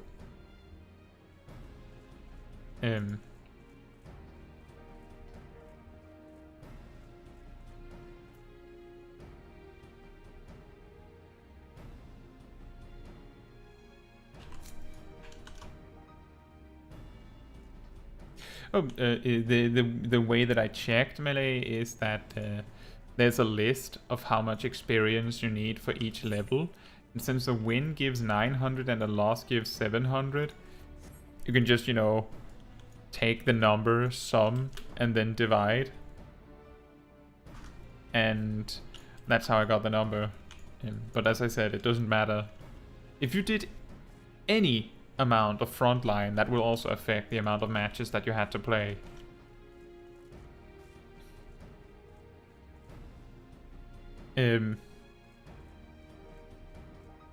Yeah, I guess Crystalline Conflict Ranked has gone to bed for tonight on Chaos.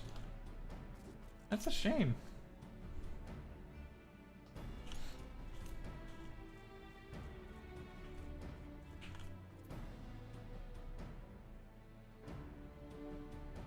It says, I also played Frontline. The thing is, yeah, it's something like that. I believe that it's, I think, if I remember correctly, it is like, I think it's 500, 1000 or 1500, depending on whether you get third, second or first place. And then I think the daily reward is like an extra 1000 or something like that. It might be that the difference between first, second and third place is smaller, but it sounds accurate that it is something like that. So yeah, if you played Frontline, that would also impact the amount of Crystalline Conflict you had to do. When I did in the first series, I also did Frontline once every day for the daily, and then I just spammed Crystalline Conflict for the rest. And it did take a lot of days, but I did like 20 matches a day at that time. Here, we can observe that I managed to get a grand total of 6 matches. And now we're just... It's over. It's over. I'll give it until it says 30. I don't think it's gonna happen, but just to be fair, I'll give it to 30, and if that doesn't work, I will hop out of the queue, be back in a moment, just real quick to get something, and then maybe we can see if Frontline is more exciting. Maybe we can get somewhere with Frontline, because this stream is PvP stream at the very least. If we can't have Crystalline Conflict, then we'll have to settle for Frontline, and I'd rather do Frontline than casual Crystalline Conflict.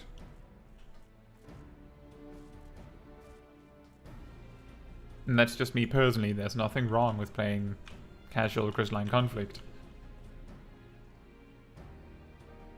No, it says sleep so early. Maybe it was tired. Yeah, it's worked. It's had a long day. Maybe if you offered a hamburger. I don't think the queue has a mouth. But if only it did, then I would see if I could find a hamburger to offer it.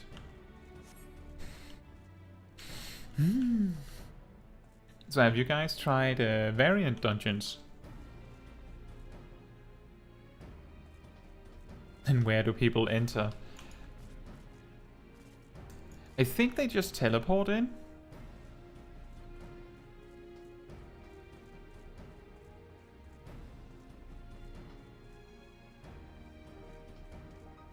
Variant dungeons are fun.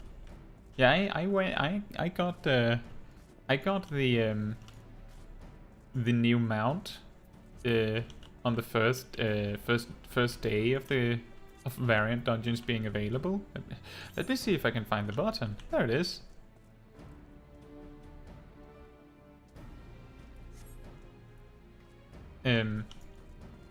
The rewards are great and they are sellable on market board, so I think that will keep people playing.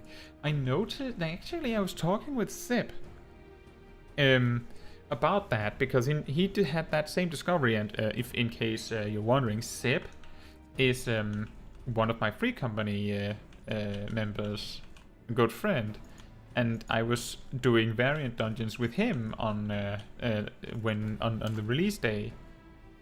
So we had done a lot of variant dungeons, and due to how my free company is not super big and there are a few people that are a bit busy with other stuff, it's pretty much just me and Zip doing variant dungeons. And he noticed that you could sell them on the market board, and I can at least speak for my server.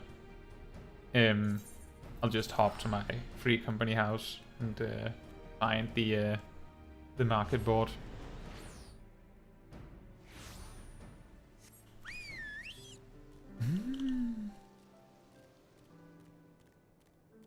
That maybe things have changed since I checked earlier.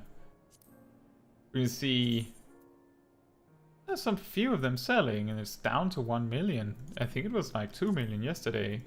Shoes, they're down to also below 1 million, and nearly none of them have sold. Like, this is interesting, like that we can see the price go from 2 million down to 1 million here. But this part is what really matters, because one thing is being able to sell an item, another thing is whether people are willing to buy it. You see the pants. There's apparently more people buying, but those are even cheaper. And the gloves, they're down to 700,000. I sort of predicted this. I said when I was talking with Zip about it that I expected the gloves to be those that would drop, that would have the hardest time selling. Apparently it's the shoes, but the price says something different. It says that the price is dropping hard. And then we have the coat. which has the healthiest of the markets. It actually has enough sales that it seems that it's, you know, clearing. Like there are sales that are going out of the recent list. But it is also down to 1 million. So it's not selling much. What I said to Sip when he said he was interested in selling them was that the only way to get your noir items to sell is if you buy them from the vendor, go to your retainer, put them up, and then you just refresh the market board constantly to see if anyone undercut you, because there's definitely going to be someone undercutting you. And there's not going to be a lot of buyers. So you need to, you know, be there always to refresh your sale, otherwise it's not going to happen. But the fact that they're sellable is probably healthy for the future of the mode. Because it means later on, maybe people are more likely to buy it because they can't be bothered to go and farm the items themselves when the content is no longer new and fresh. But it's not so bad. I think if you really want the noir gear but you can't be bothered to farm it yourself, just wait a few days. Just wait a few days. Given how quickly the price is dropping, it's gonna be very easy to buy sooner or later. And yeah, exactly, Melee. It's not going to sell for much. It takes like a few hours to farm, and most everyone are playing variant dungeons. And not only that, but then you also have to remember that not only are everyone doing variant dungeons, the noir gear and that earring and the emote are the only things you can buy. So if people do more variant dungeons than enough to get them out, more than those 12, then you're going to start seeing people that are buying the noir gear pieces just because they have nothing else to spend it on. Noel says, is the mount a drop or a reward? The mount is awarded for this achievement, which you get for finding all 12 solutions. And I would say, unless you are a genius at the obscure tricks, like obscure suggestions and ideas, I would highly advise that if you start like getting stuck in finding unique solutions, just look up the answers. You're probably not gonna guess it. And I'm saying that based on experience. Like, Sib and I spent like 4 or 5 hours trying to get the to guess. And then when I looked up the correct answers, like 2 or 3 of them was like, we would have never guessed that. It would just not have happened, ever. We would have not guessed that. There's a Criterion dungeon Discord. I don't know if it's public.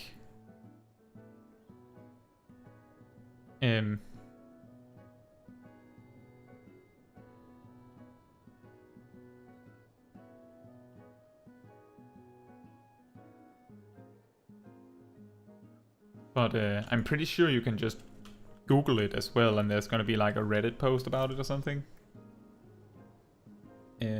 But I would say you can only experience trying it for the first time once. So I would say try it, see how many solutions you can guess yourself. There are some puzzles that are obviously there with a correct and an incorrect answer. See if you can guess it. There are signs in the dungeon. If you haven't gotten many of the answers yet, I can say that a really good tip, I'm not gonna say where you need it, the earring you can buy for these contain a hint itself. Now you can choose to look at it, or you can choose to just try and figure it out yourself, but we literally discovered a solution by looking at the earring. Sipped it. But there are 12 solutions. If you have a party of 4, you can probably get it done in like 2 hours. I'm guessing that because it felt like enemies died quicker when we were 2. So scaling is a bit interesting. And Melee says, I think it might stabilize at under 100k. That sounds like a pretty good guess. I remember when, what was it called? Early to Rise? It's a hairstyle, I think it's called Early to Rise. I'll just go over it because the price it is at now is also very interesting. Yes. I remember this was at 10 million when it was a random drop from the Delubrum Reginae. Then it became purchasable for currency in Zadnar, and it was already dropping to like 6 million because no one was really willing to pay 10 million for it anymore. And then it dropped to like 100k because it was easily farmable, but now that no one's doing the content, as you can see, it's back to 1.4 million. Now then, I'll be right back for like a minute, and then we'll do a little bit of Frontline.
Alright, I'm back. We'll do some... We'll see if Frontline has a reasonable queue due to the lack of people in Crystalline Conflict ranked. And we're going to do it as Paladin, well knowing that the cheese doesn't work anymore. Because we're doing Crystalline... we were doing PvP as Paladin today. That was the plan.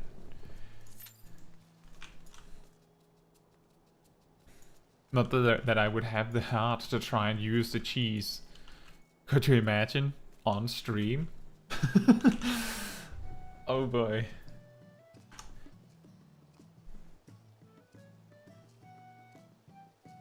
That would be too mean. Cheeseburger, exactly.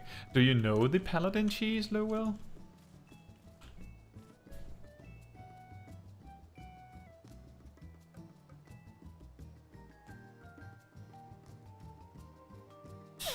You don't know. Okay. So you know how in PvP the Paladin has this Guardian ability that redirects damage to you? So this redirect, just like cover does, I believe actually, redirects everything. Damage, debuffs, effects from attacks, everything. Which used to mean that if you were, you know, interacting with a capture point or something, where your attempt to capture would be interrupted by damage, if a paladin used Guardian on you, then that would not be stopped, because the damage would be redirected to the paladin. So you had 10 seconds where you would not be stopped from capturing the point, even though you took damage, because the paladin took it. Now, you could say, well, the paladin only has 60,000 health, they will surely die quickly, right? Well, the paladin can use guard, and then they take 10% damage. The paladin could use hallowed ground, their limit break, and then they take no damage. Now you can't do anything, because you have a person that has to die to be stopped from capturing a point. But simultaneously, you first need to kill the paladin, who is invulnerable for 10 seconds. So yeah, that is why.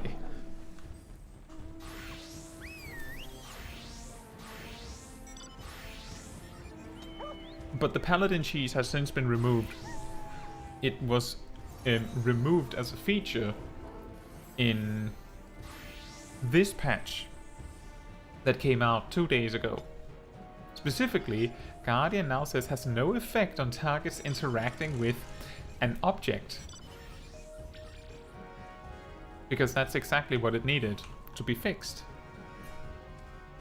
Now I don't know how good Paladin is without that, but I don't think Paladin needed that. No, we don't need these for Frontline.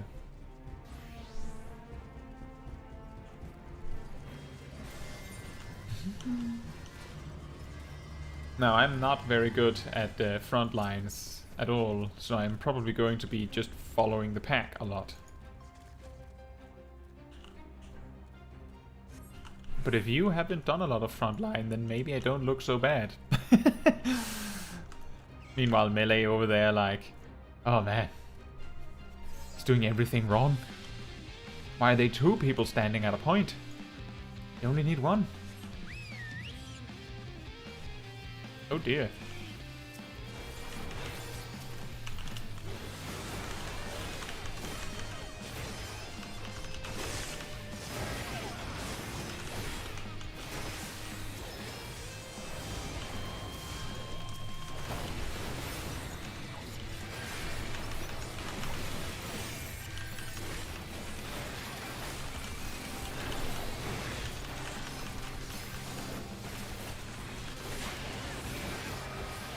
This is this is wild.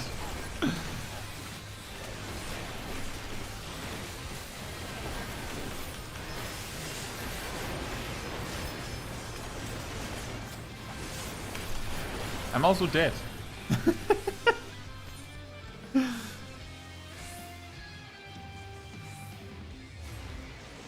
Someone posted coordinates. Are we too late for that? We might be able to assist with that.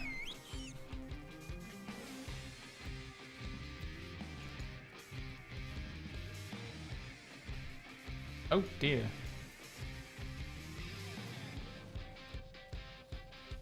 Yeah. Oh.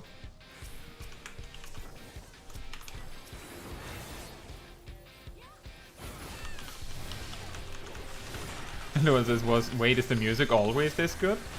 This is just the "you are currently in combat" music in any frontline, I believe.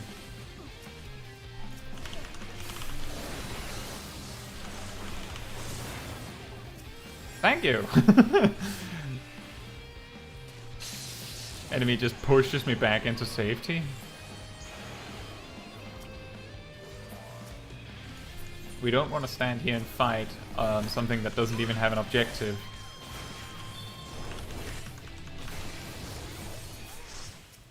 Huh? Someone left? Oh man.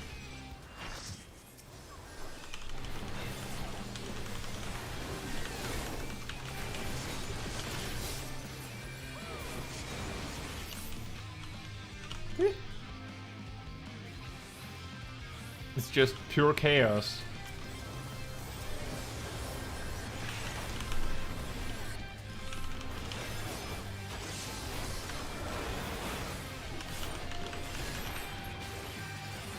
wanted to fight the summoner.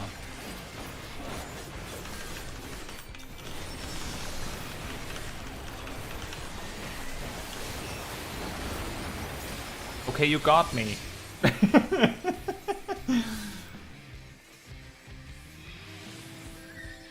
So, you might be wondering how I somehow can get away with surviving being beaten on by like 5 or 6 people.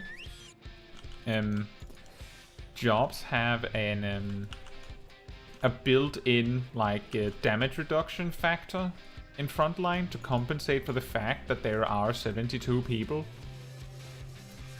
And I believe tanks have a particularly huge one of those.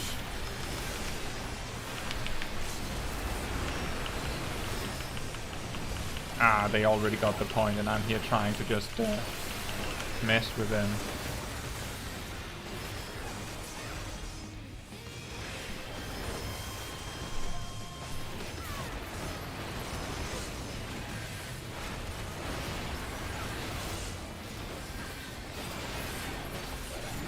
I would maybe have gotten away if that bard didn't run 50 miles from me. I can only use Guardian on my party.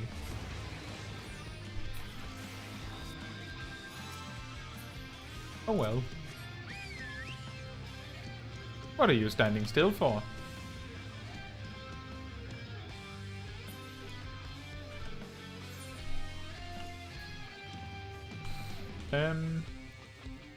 So, just to take a little perspective from all of the chaos, my team is losing. Like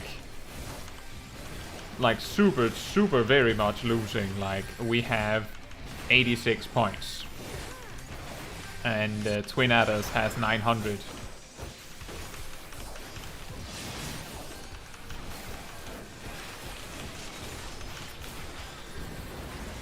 So that's really what's happening here.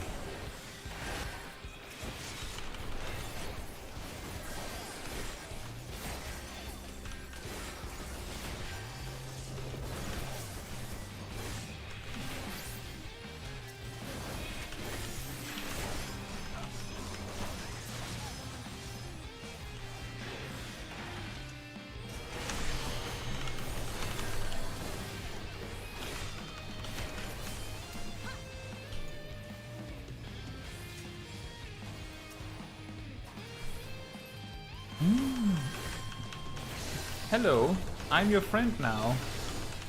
Let's get acquainted.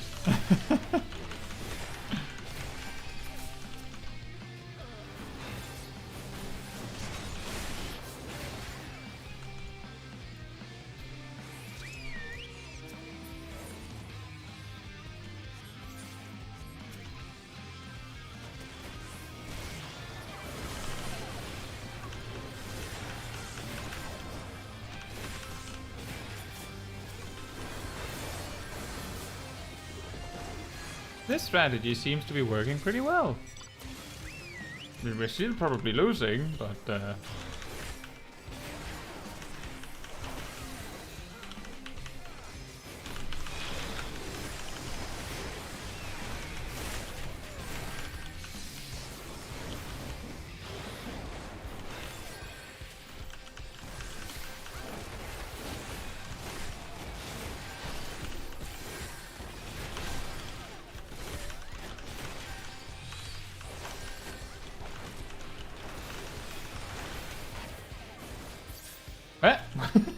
somehow I got the kill with that dash at the end.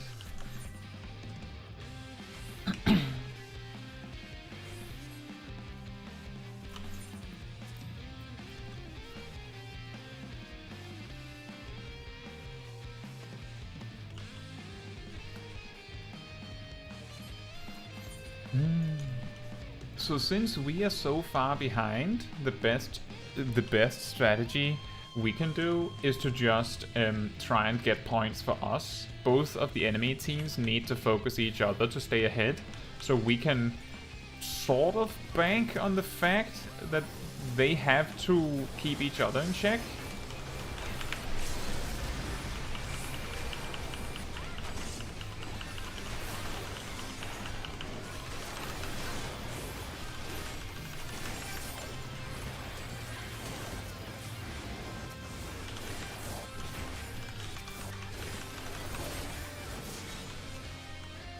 It says, did you try to dash back onto the bridge? Yeah, I clicked dash the moment I got pushed backwards just to see if server tick memes maybe could work. And it did.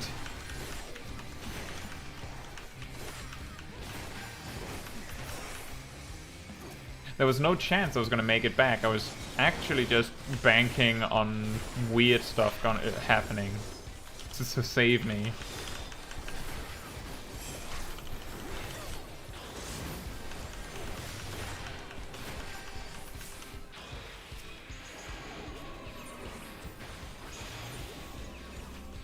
I'm not sure where we're interested in going, but we don't really want to mess with red. We actually want red to mess with yellow. That's really what we want to see, because yellow's winning. And if we can get red to fight yellow, then we might be able to pass red.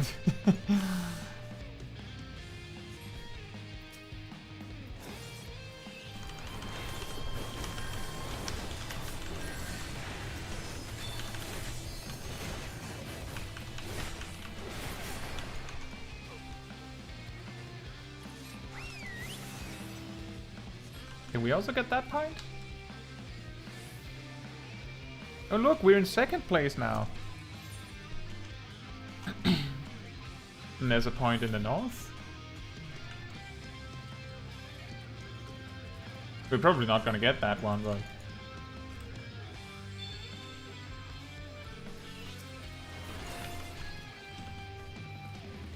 I'm not going into that. That's not happening.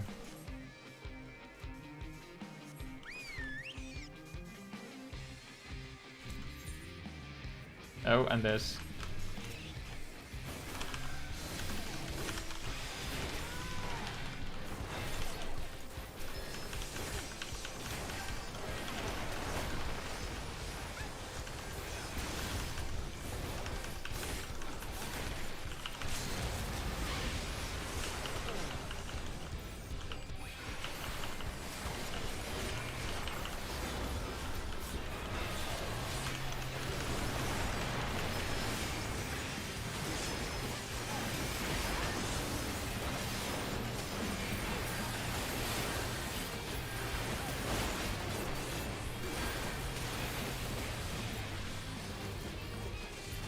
Ah.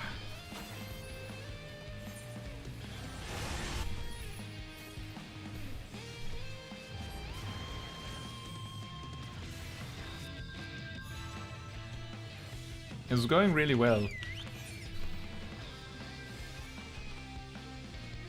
But we might fall behind again.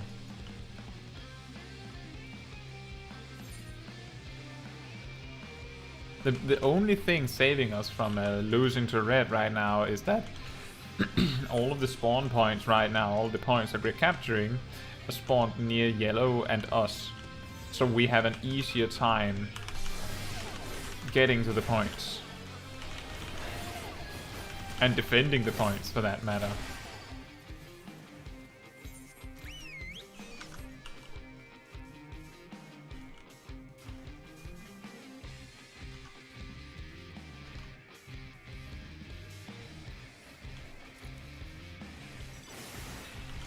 And we got 2. Nice.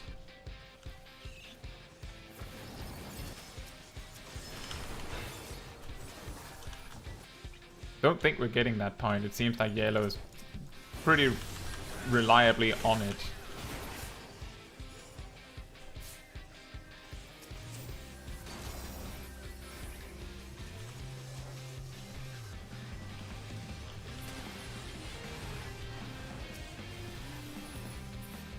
Or maybe not.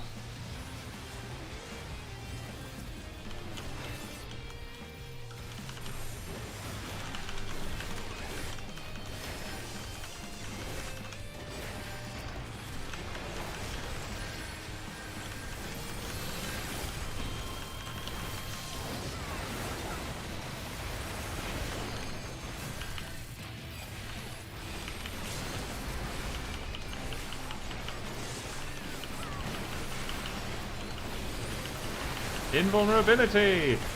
You will not get this point today! Okay, okay, okay, okay, I get it. I got it. You got me.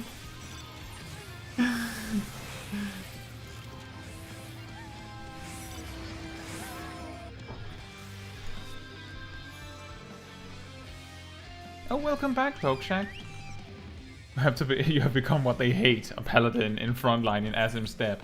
Well, you see, the reason that Paladin is hated in Asim Steppe is because of the thing that got fixed Tuesday. So I am no longer a menace, I'm just a paladin. So it's okay. We actually got really close. We were like 900 points behind 10 minutes ago, it feels like. Now, however, we're in the situation where we're a little bit blocked off from all points. So we're probably going to end up in 3rd place anyway. After all that...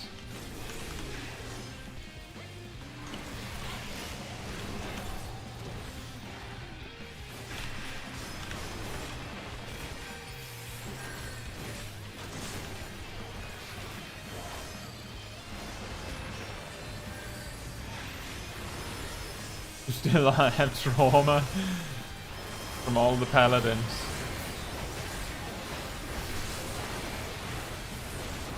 Ow.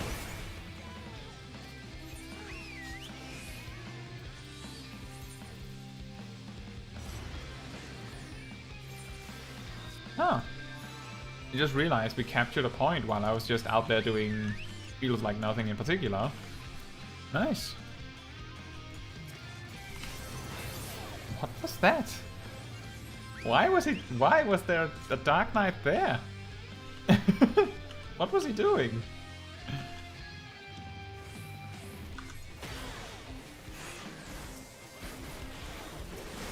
Oh, we lose.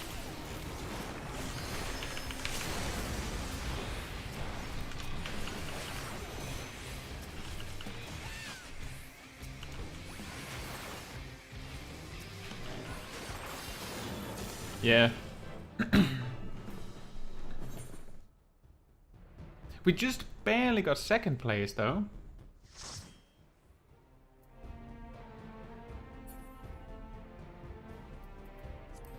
What? Oh. How did we do? Oh, I mean... For a tank, I feel like I did pretty well.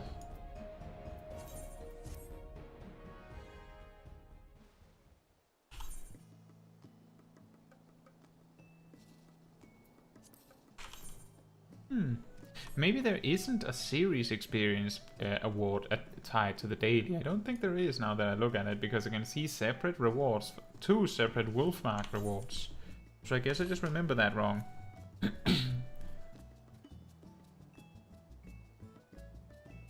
Pokeshack says, one question, is it a bad idea to throw a limit break 3 of a DPS as soon as you have it? Do you mean in PvP or PvE? Because my answer might depend on which you mean.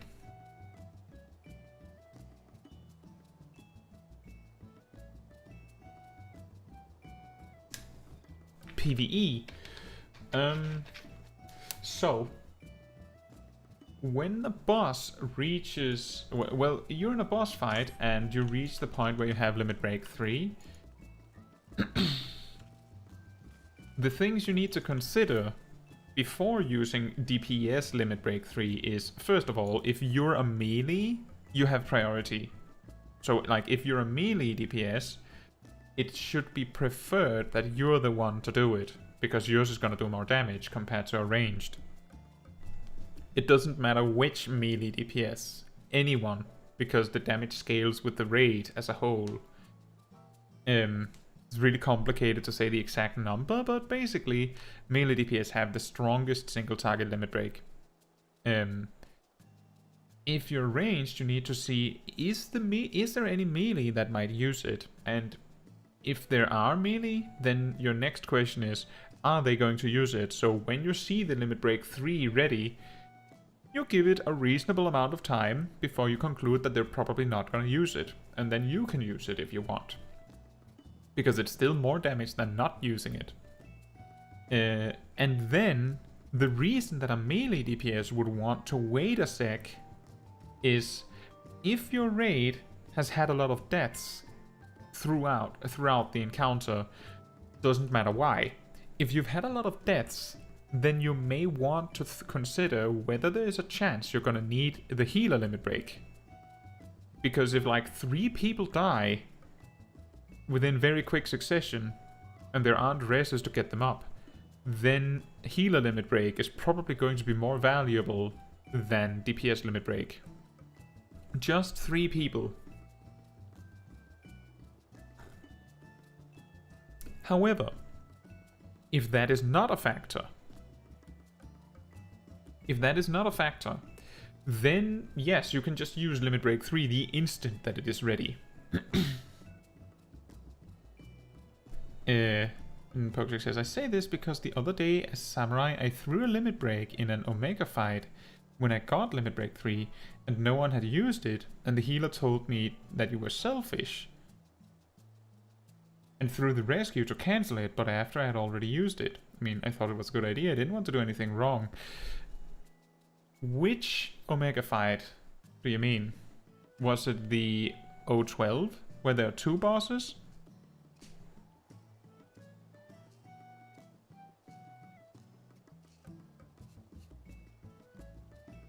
The dragon? Then I don't know. I think it was just a healer that was annoyed that someone else didn't get to use it. I don't know why.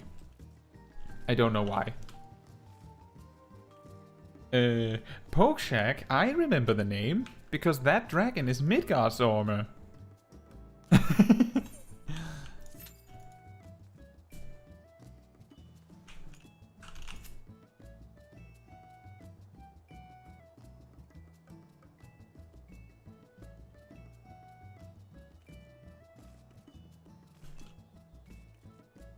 Oh, I thought you said... Oh, okay. For some reason I read it as you said you didn't remember the name. My bad. It's fine. I do believe that the people that are in the stream right now probably know. Because I'm pretty sure it's you and Lowell. I don't know if there's any lurkers that YouTube has deemed don't count.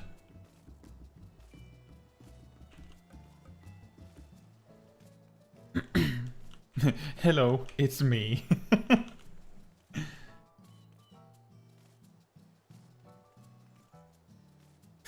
I don't see any reason why you couldn't use the limit break on the dragon. I really can't. I can't see the reasoning for why it would be bad. So you were a samurai. So if we're talking like super optimization, like really nerdy stuff, then if you have 2 melee DPS and one of them is a samurai, then the samurai probably shouldn't be the one using the limit break. You should not consider this when playing normal content like Omega normal. Completely irrelevant. However, it is possible that some people would be trying to optimize that heavily. The reason is samurai, and we're just talking max level, is the typical place where people measure this in very great detail. Samurai has the highest of all jobs of personal DPS. Like, the damage you do by being a samurai is the highest of all jobs. The highest damage potential, anyway. Meanwhile, a job like Reaper does less damage than all other melee jobs, like every single one of the melee DPS, by a significant margin, I believe. I believe Dragoon is close to Reaper, but the point is that the distance is so massive between Reaper, Dragoon, and Samurai that if you had a Reaper in your party, then the Reaper should have used the limit break. And it might have been, like, if you clicked Limit Break 3 the instant it was ready, that might have been a bit early. I believe the Limit Break 3 tends to do, like, less than 5% of a raid boss's health. Less than 5. So as long as you use it when the boss has, you know, more than 5% health left, it should still land. So you don't have to use it immediately. Even if you used it the instant it was available, you would not get an extra LB1 typically in normal raids.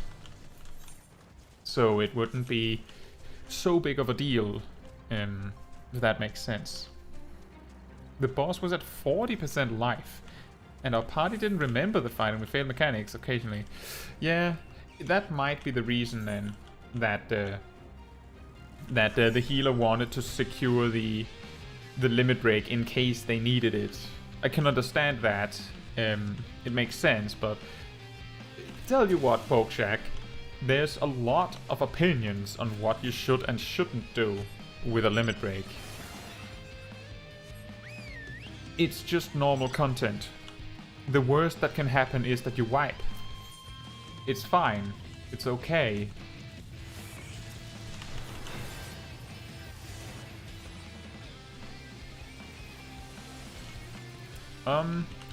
I don't think we want to play here, Mr. Astrologian. Let's run.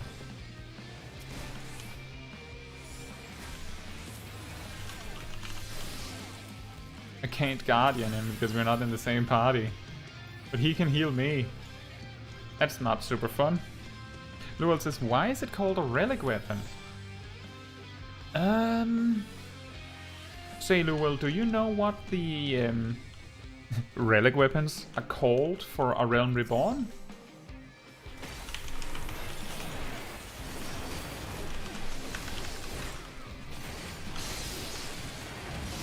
Because I do believe that it might be related to that.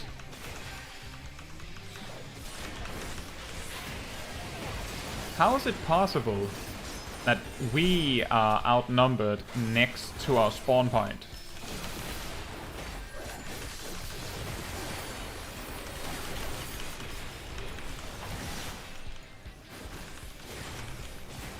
Like, what's happening? Where is everybody? Are they fighting, like, for something that is already over?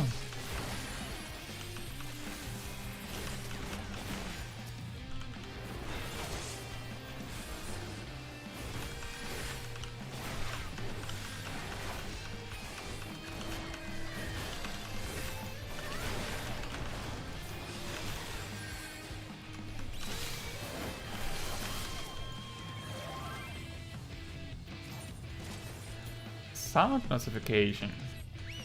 Maybe that'll help, yes. Luel, I wasn't asking as in, do you know, as if I knew. I don't remember. The reason I asked was because I think the reason why they're called relic weapons is related to the A Realm Reborn name. That's why. It wasn't to be cheeky. I genuinely can't remember. I just feel like I recall that the name is related to what it was called the first time.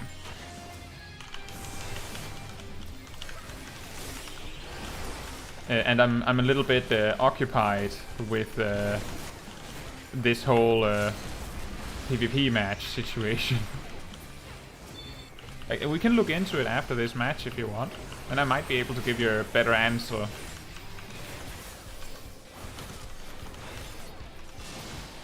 So you're saying turtles can stand on two legs? They can. Sometimes.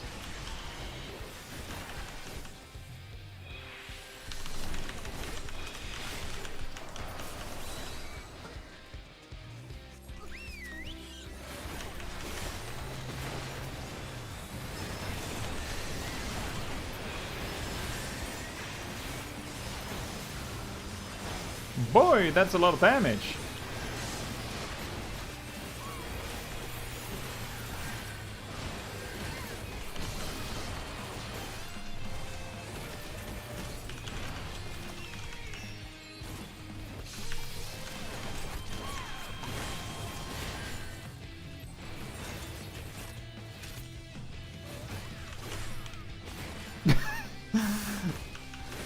This is really dumb.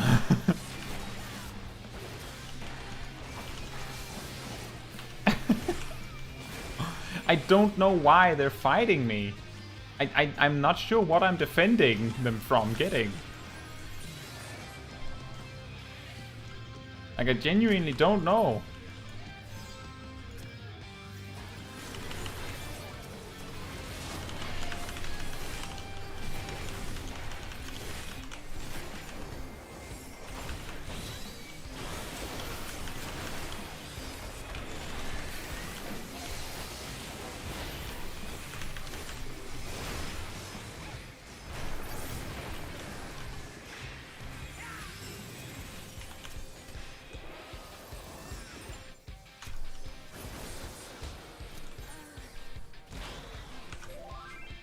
Oh, Mark.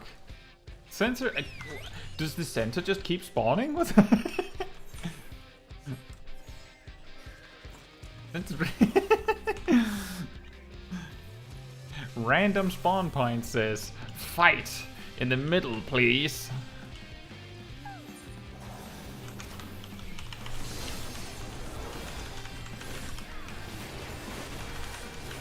Ah.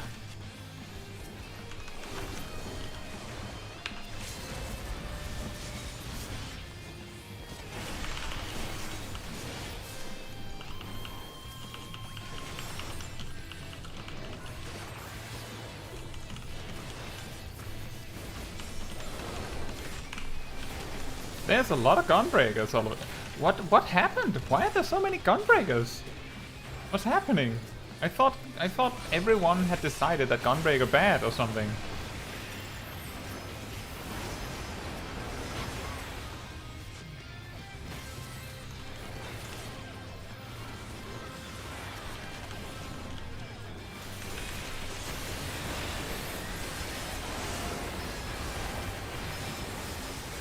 Wow!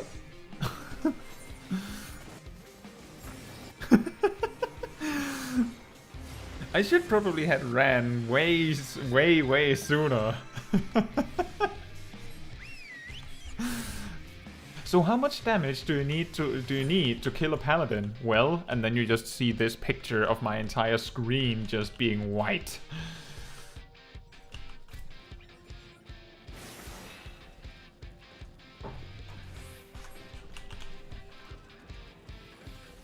It's just me just getting stun locked. And for several seconds with everyone attacking me, and that's what it takes.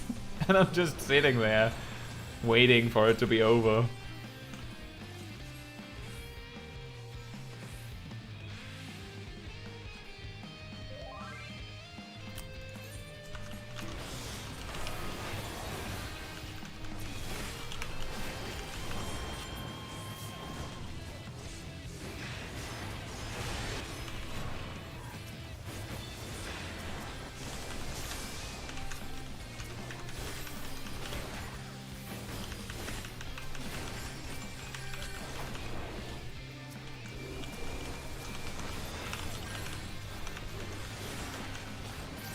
Oh, got him.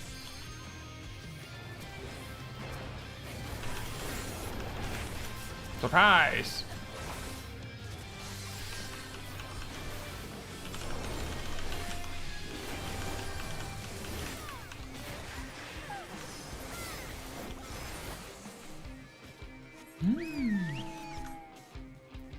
Where should we go? Mr. Leader that keeps putting up markers. Oh, there's a new spawn. Nothing to do in the middle anyway. And red is ahead, so leaders say focus red. I'm just reiterating what people are saying in the chat so that you guys have a chance to follow along when I have it hidden.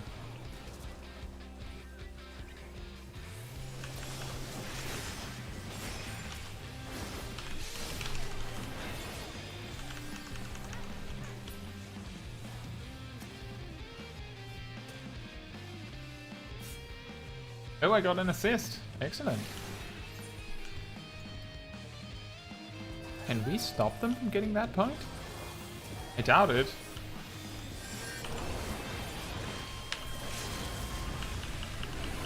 Yes, stay stacked together so I can spam my AoE on you. Please.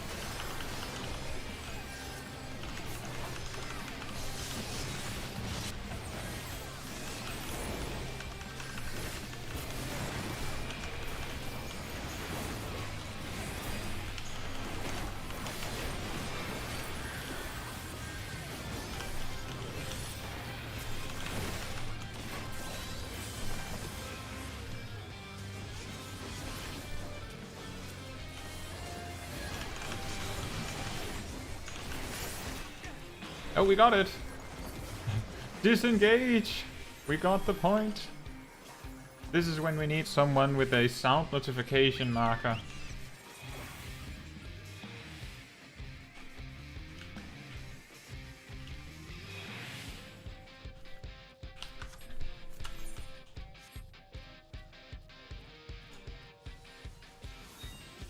Don't chase.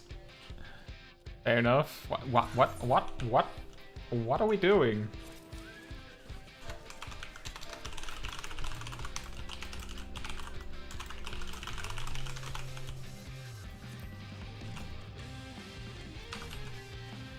Just wrote to remind people to not run into the enemy spawn.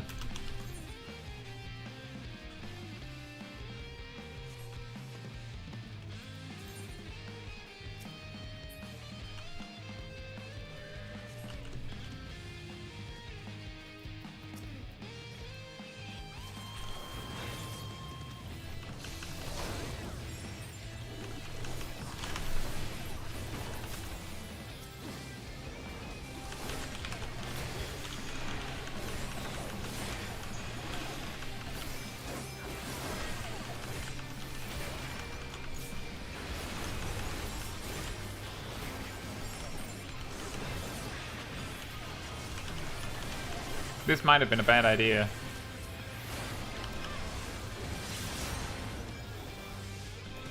Run!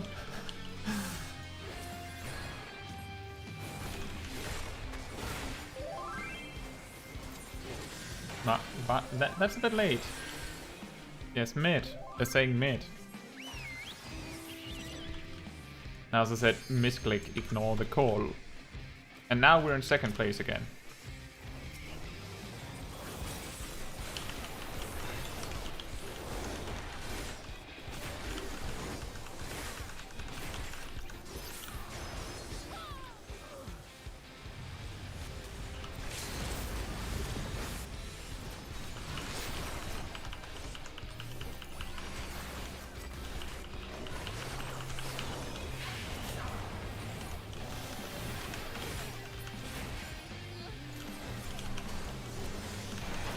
Oh, that's an invulnerable Paladin.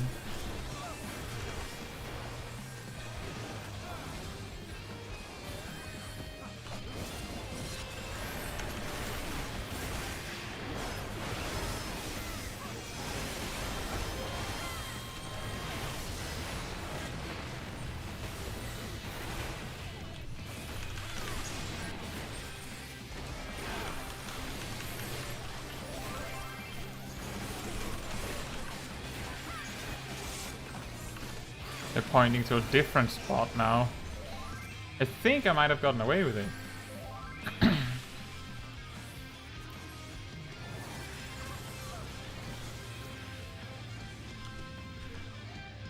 Get to the east point.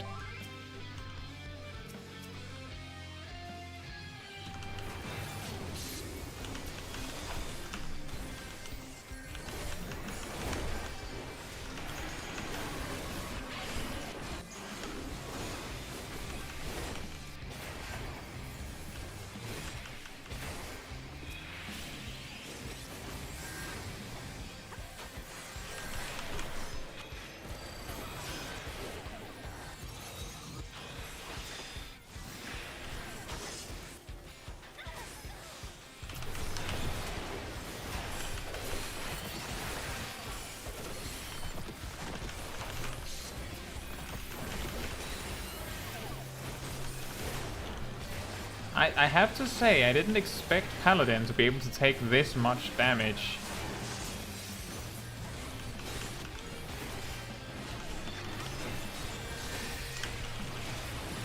Ah.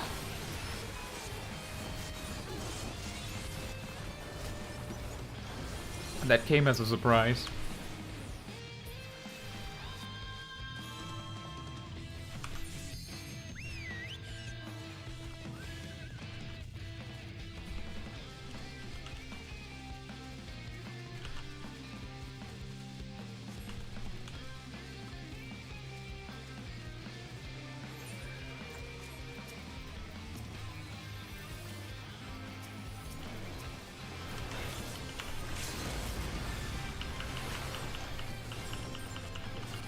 I like how there's just some rando yellow team in the mix, just for the fun. Not sure why.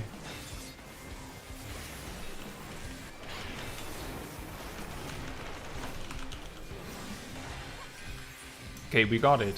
But we spent so many resources and so much time on fighting that matchup that now we're all even.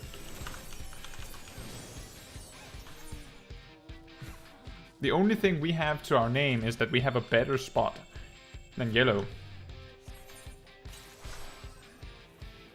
And apparently we're hunting down the red team.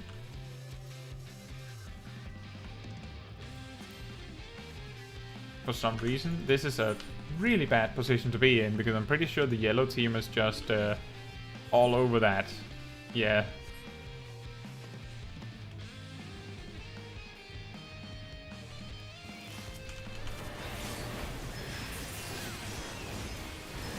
Yes, use all of your attacks on me. Never mind, don't do it. I don't want to die for nothing.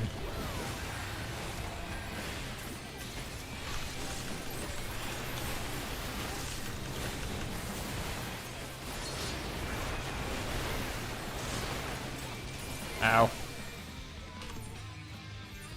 Yep. I think we're losing this match now. Which is a shame, we were ahead for so long.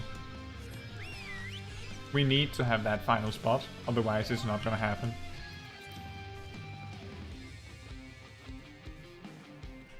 We need to have that, and then we need both red and yellow to really fight over the last one. And we're not going to be doing that because red is already here.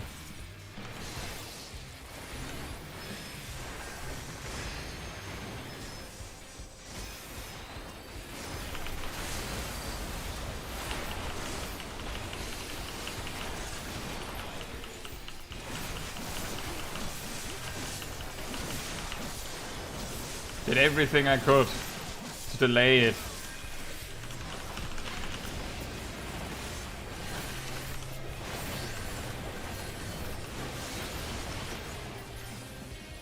But now yellow wins. And we're last place. Oh well.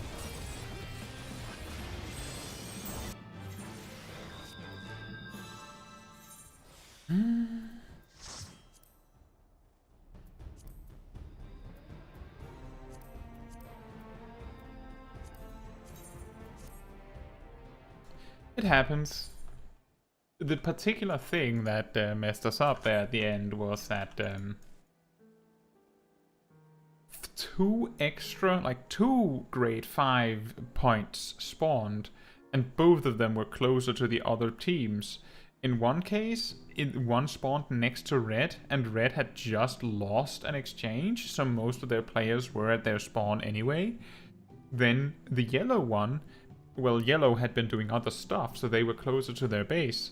Meanwhile, we were, for who knows why, chasing red to their base, which meant that we were challenging them, and not yellow. And yellow would have been easier to challenge because they had to run further from their spawn. So we chose the wrong matchup. Now, that question from Lowell about relic weapons. Let's see. Why are they called relic weapons?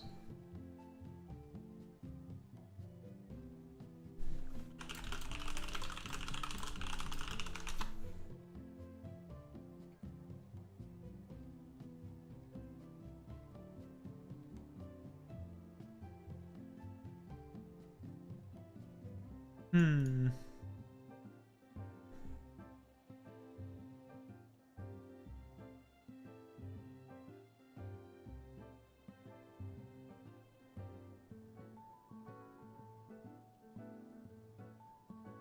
See.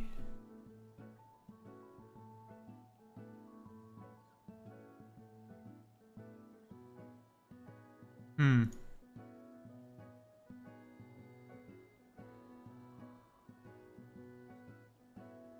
Okay, so I think I think I can answer it, and I think Pokeshag is not far off. He says because they are relics of the ancient disciplines. I think it's because in every single case, relic weapons have been some sort of ancient weapon that is being recreated every single time. I think. I'm not too sure on the Stormblood ones, but I do believe it is the case with the A Realm Reborn ones and the Heavensward ones. And I do know that they are that in Shadowbringers, and technically they are in Endwalker, I can tell you. It's just in a funnier way. Shall we say that? In a funnier way. So I think it's just they're called relic weapons because they are relics. I don't know if Lurwell is still in chat. Because, but I think that's why. It's funny because they're called relic weapons, but not a single one of the weapons are directly named a relic weapon. Yeah, okay, you're still here. Awesome. I hope that is a satisfactory answer, because I guess the real truth is that it's something that people have named the weapons, because officially it feels like every single generation of relic weapons have their own unique name. Like, what's it? A Realm Reborn weapons are called Zodiac weapons, right? Not to be confused with Zodiac. And then Pokejack says, every time I hear the "ah" when fighting the Dark Knight, it makes very funny to think that it is a food that is already spoiled. I don't understand. I don't understand. Whoops.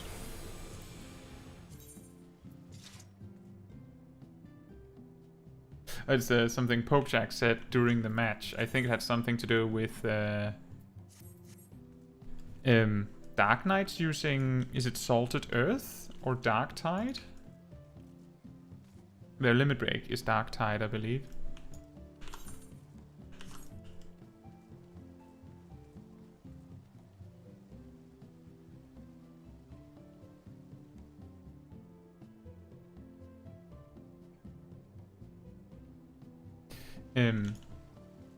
If you haven't tried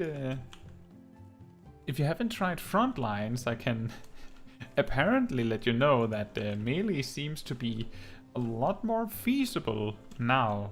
I believe in the very start there wasn't really these kind of damage reduction mechanics. So what usually happened is that melee would just run in and then get stomped by 3 white mages using limit break, which is extremely fun. You can probably imagine.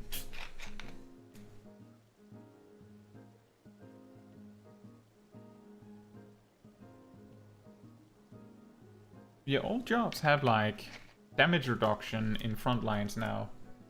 I think I saw something crazy 60% on some jobs.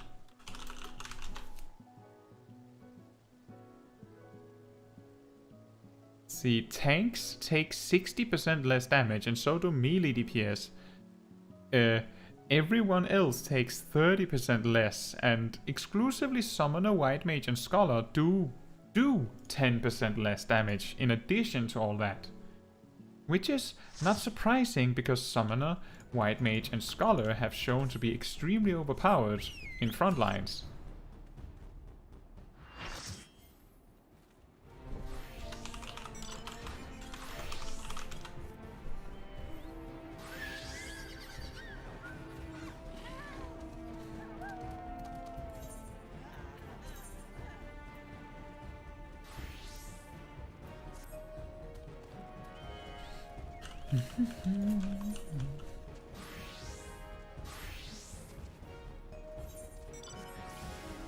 But with this queue time, I think that it can be manageable to do more PvP still. It's just not gonna be Crystalline Conflict, unfortunately. I guess maybe Pokeshack missed that, I'm not sure. We sat for 30 minutes, actually 30, I think it was like 33 minutes, trying to get a match, and it just wouldn't happen. So we gave up. We just gave up. And now we're here. Losing in Frontline instead.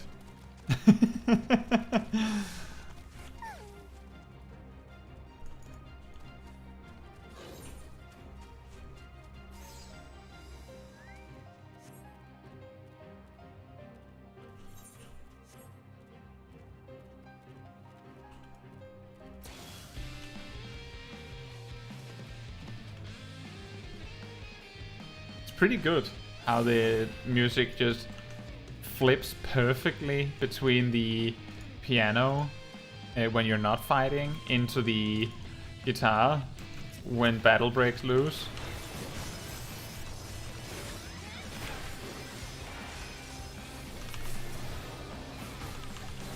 It backflips. We have found the backflip music. Oh wait, we're yellow this time. Ooh.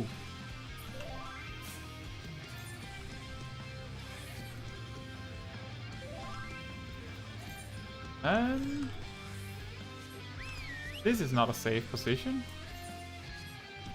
But we're probably gonna need more people to defend the point that is being requested.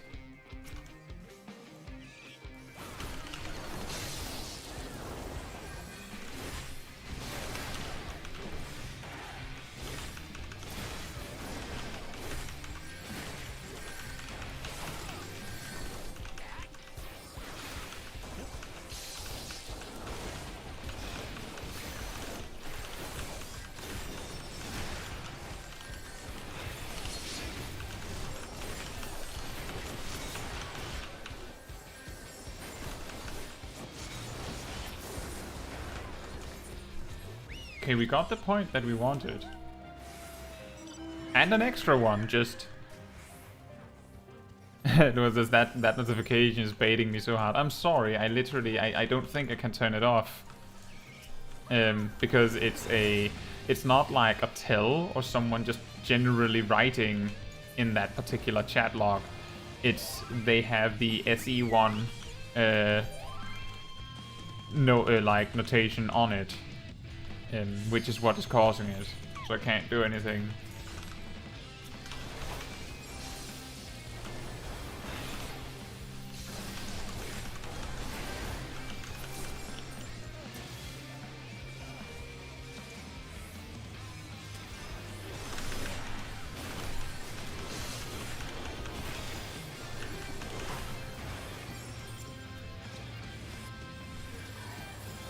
Yes, try and target me specifically. Yeah, that's what I thought.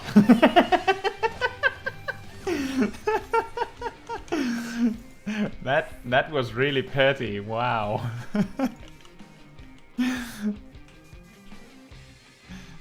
That's a little discovery I made just today. With the rework of PvP, most jobs hardly have access to AoE, so if like just enough people try and capture a point at the same time, you have to like single them out. Like in these frontlines, I mainly used my limit break because it means I can do 4 AoE attacks in quick succession. And there's no other way for me to do that. And because everyone's going to dogpile on the capture point, I know that there's going to be people stacked on like my attack target.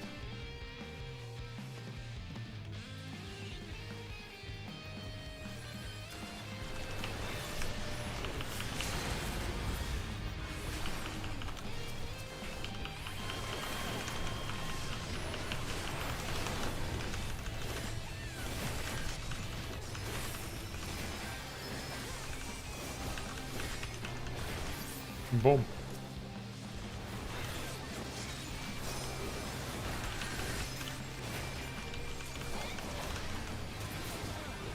Another one. Another one. So, where are we going? Another one. Red. They're saying focus red, it seems. I mean, maybe we just have to continue doing what it is that we're doing. We're winning, like, very hard.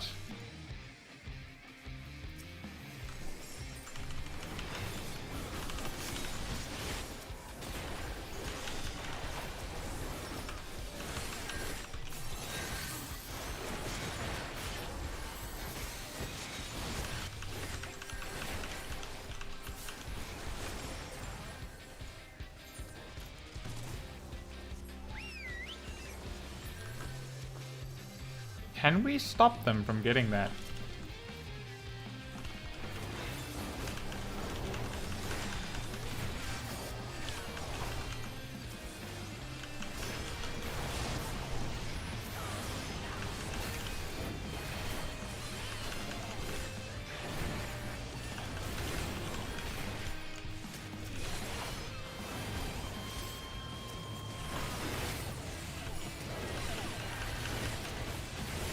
I don't think we can. It's time to run. Before we get pincered, because blue is here too.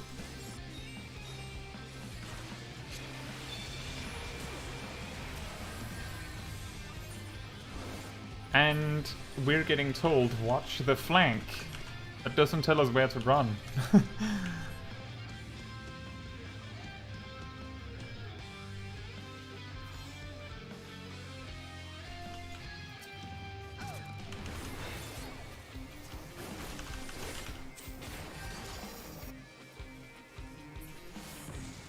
Can we safely get this point? Are we getting challenged on this point? Are we grabbing it? Excellent.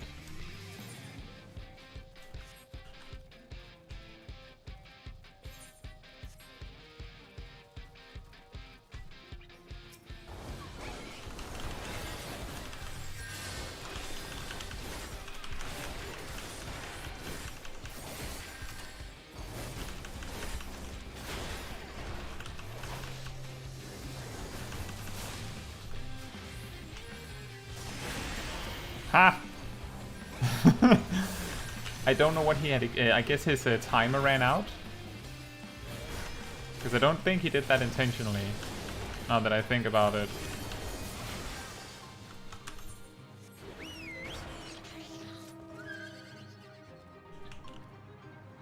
Do we have enough people to grab this point safely? Seems we do.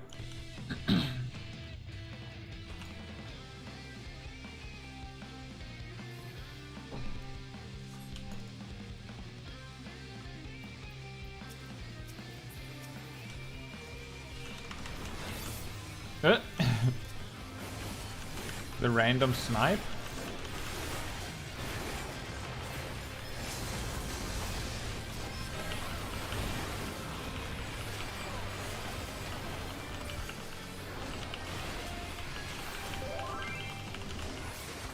Oh. There we're getting relocated. Go to the center instead of doing that fight. That we seem to be unable to win anyway. I guess I used my limit break at the exact moment where I needed to survive.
I can hardly see.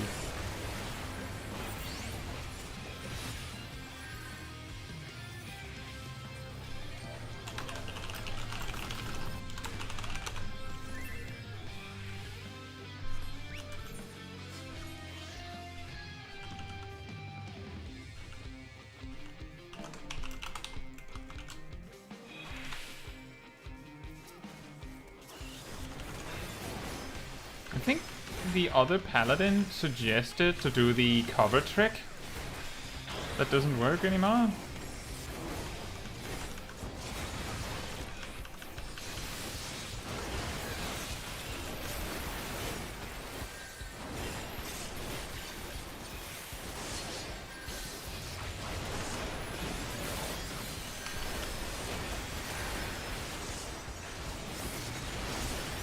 Ah. Lost all my battle high.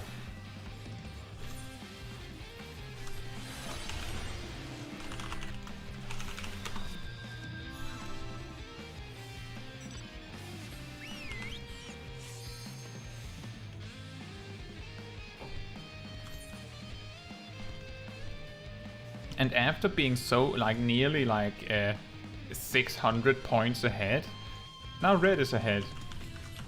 But it seems like they got their act together, because we spent the most of the majority of the first bit of the match just stomping over both enemies.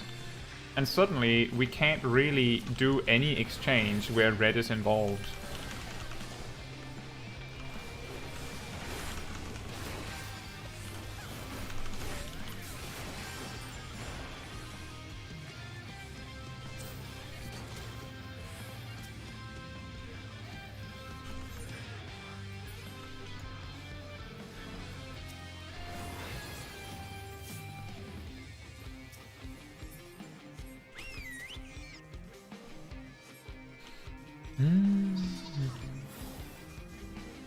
Did our people making the calling the shots go completely silent, or what's happening?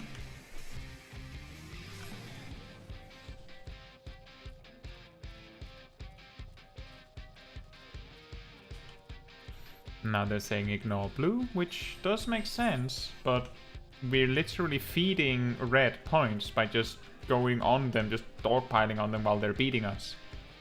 We can't just do that.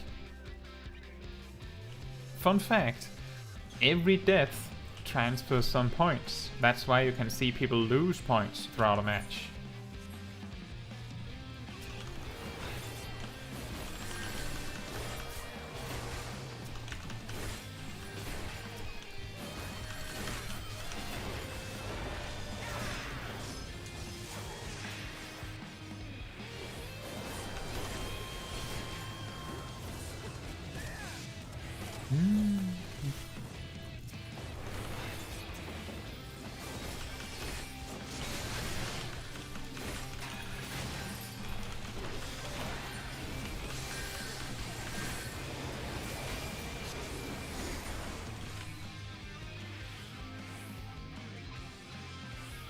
That is the saddest Dragoon limit break. I hope it isn't one of ours.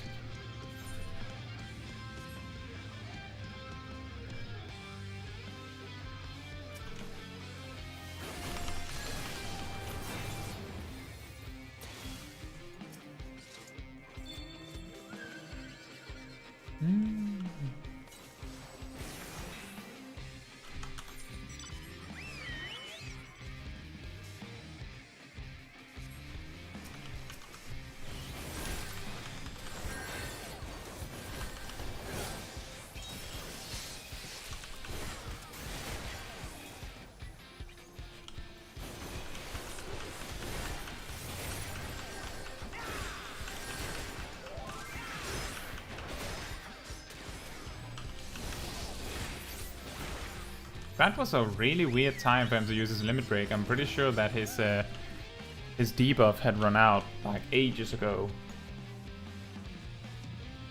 Saying go for red? We have to, but we have to kill reds to be able to continue the match. And we can't. We're too far away. It's fine. We got second place.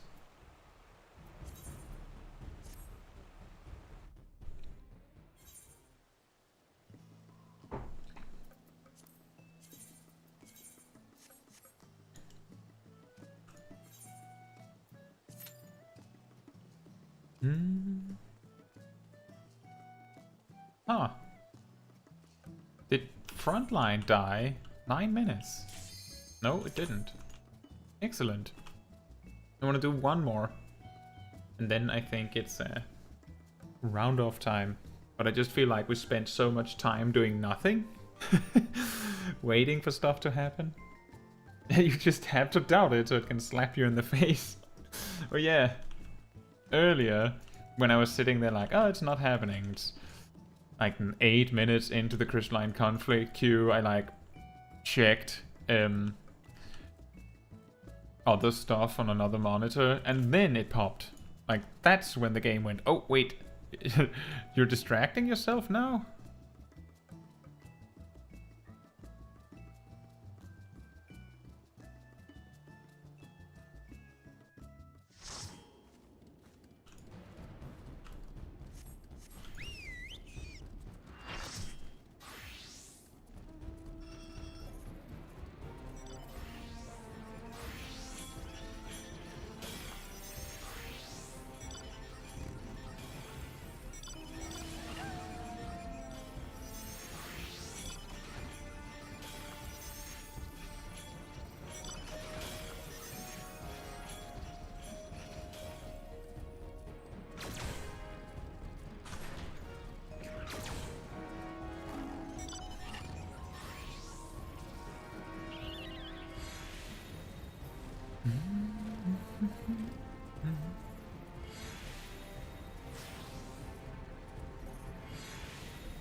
That was really funny that we actually ran into a Paladin that didn't know that the Guardian trick doesn't work anymore. What are the chances?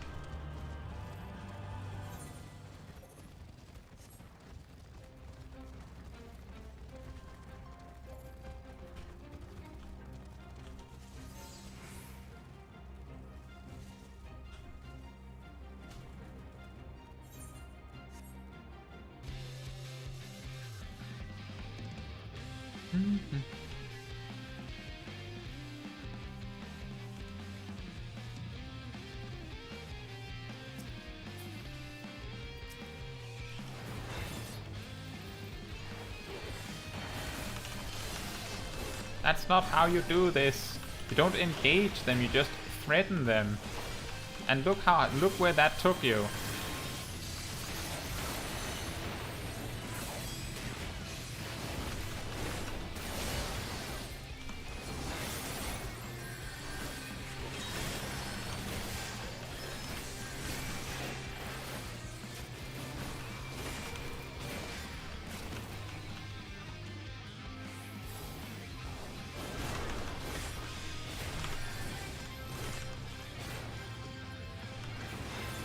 I'm not sure what I'm trying to accomplish right now.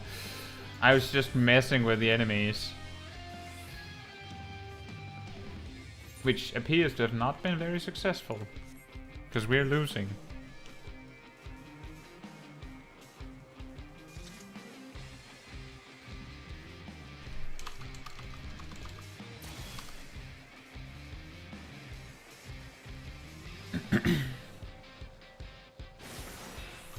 Where is everyone?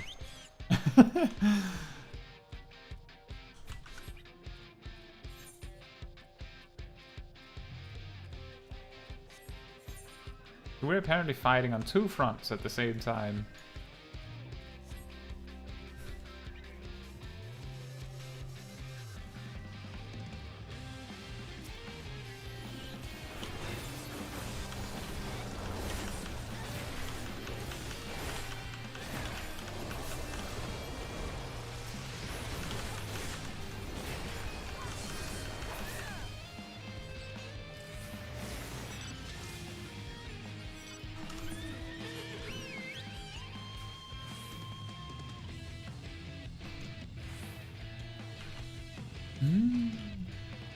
The big confusion in doing Frontline is that the reason why you can have like such a huge lead and then out of nowhere one of the enemies get like an overwhelming advantage, it feels like, is because of the battle high. If one team is just like getting a few people a lot of kills for the majority of the match, I guess, then if those people can carry and do a lot of damage, then it feels like suddenly one of your enemies are completely undefeatable.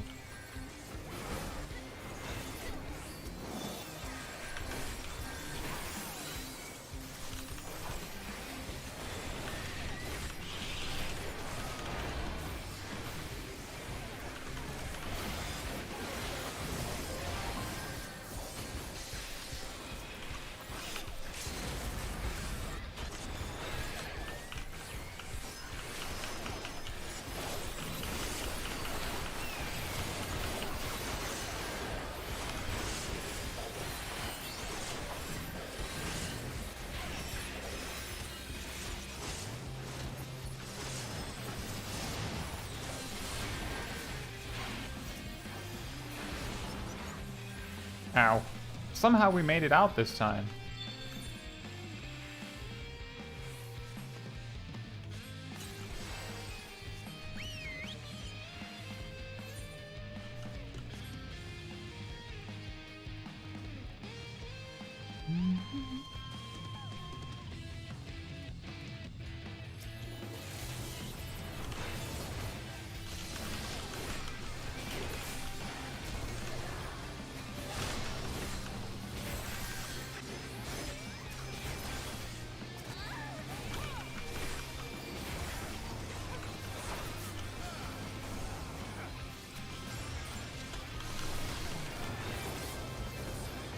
Boom.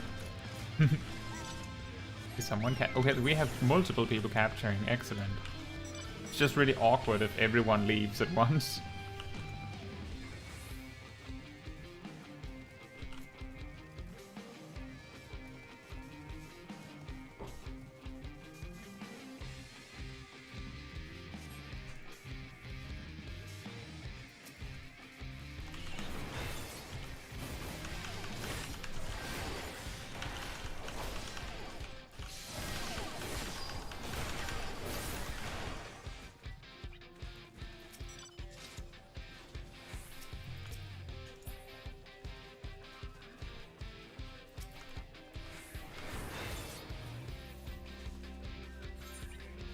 Can we protect all these spots at once? I don't think we can have all of them, team.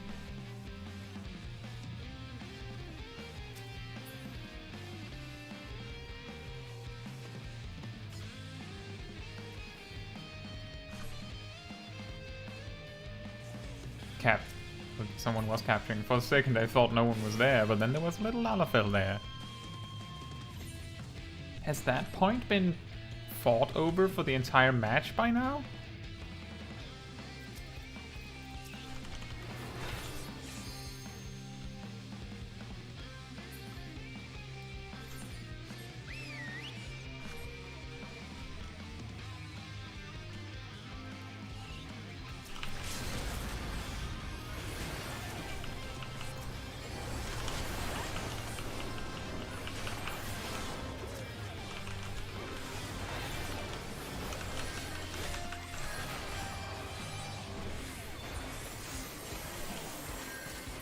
I didn't even want the point, I just wanted some kills.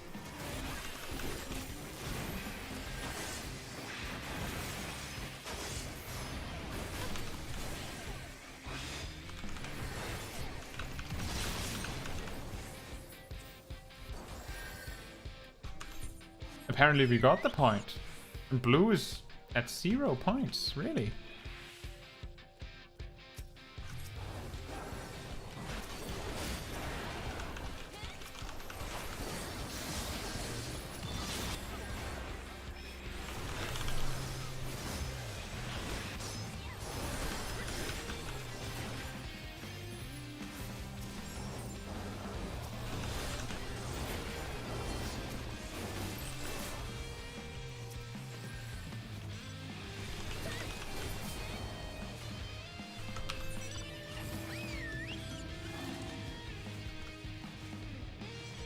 This is a really weird match. Blue is doing nothing, it appears, like they're just losing really, really hard. based on how many points we have captured, I'm guessing, unfortunately, that what's been happening is that yellow team has practically just been farming blue team for the entire match. And now they have a lot of battle high.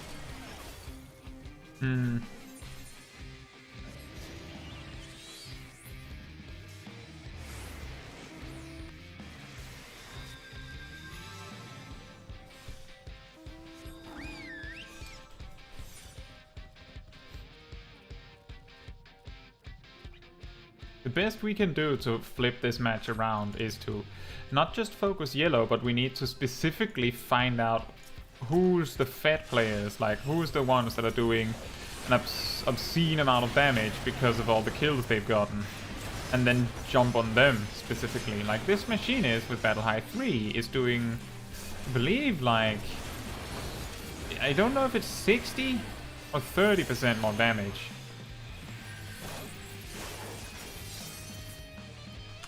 But we can't focus yellow now. It's too late for that.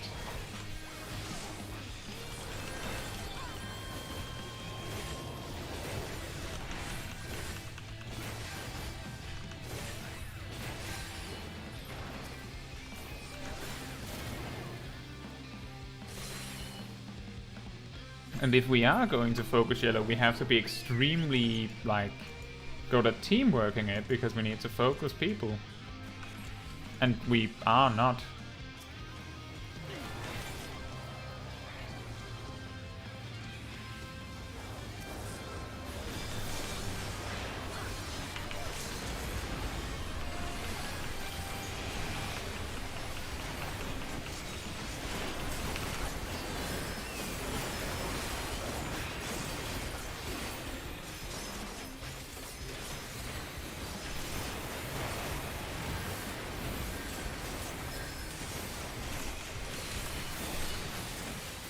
Meanwhile, it appears they're pretty good at getting people focused down.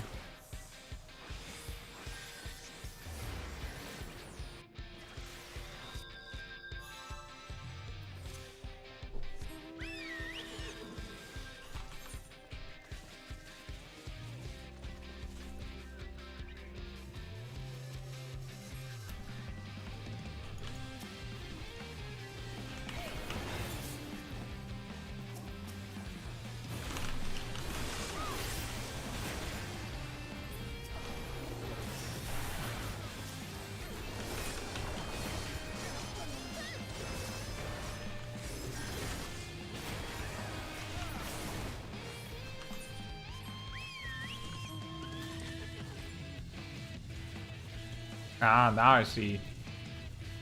We got some free kills because all of yellow team just ran for the big payout in the middle.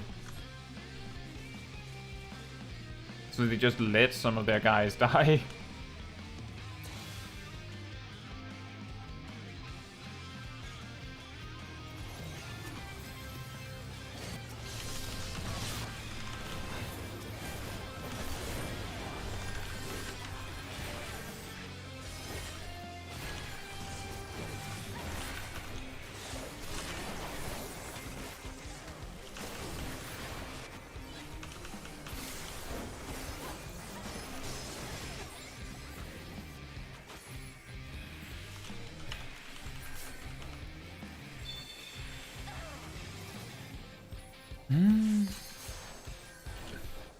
Here's the situation.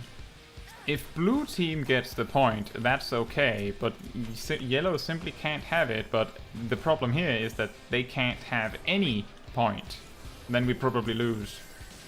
We need to prevent them from getting the middle, and we also need to steal every single other point available, which is probably impossible. We can't prevent them from getting that one, for instance. It's too far up in their base.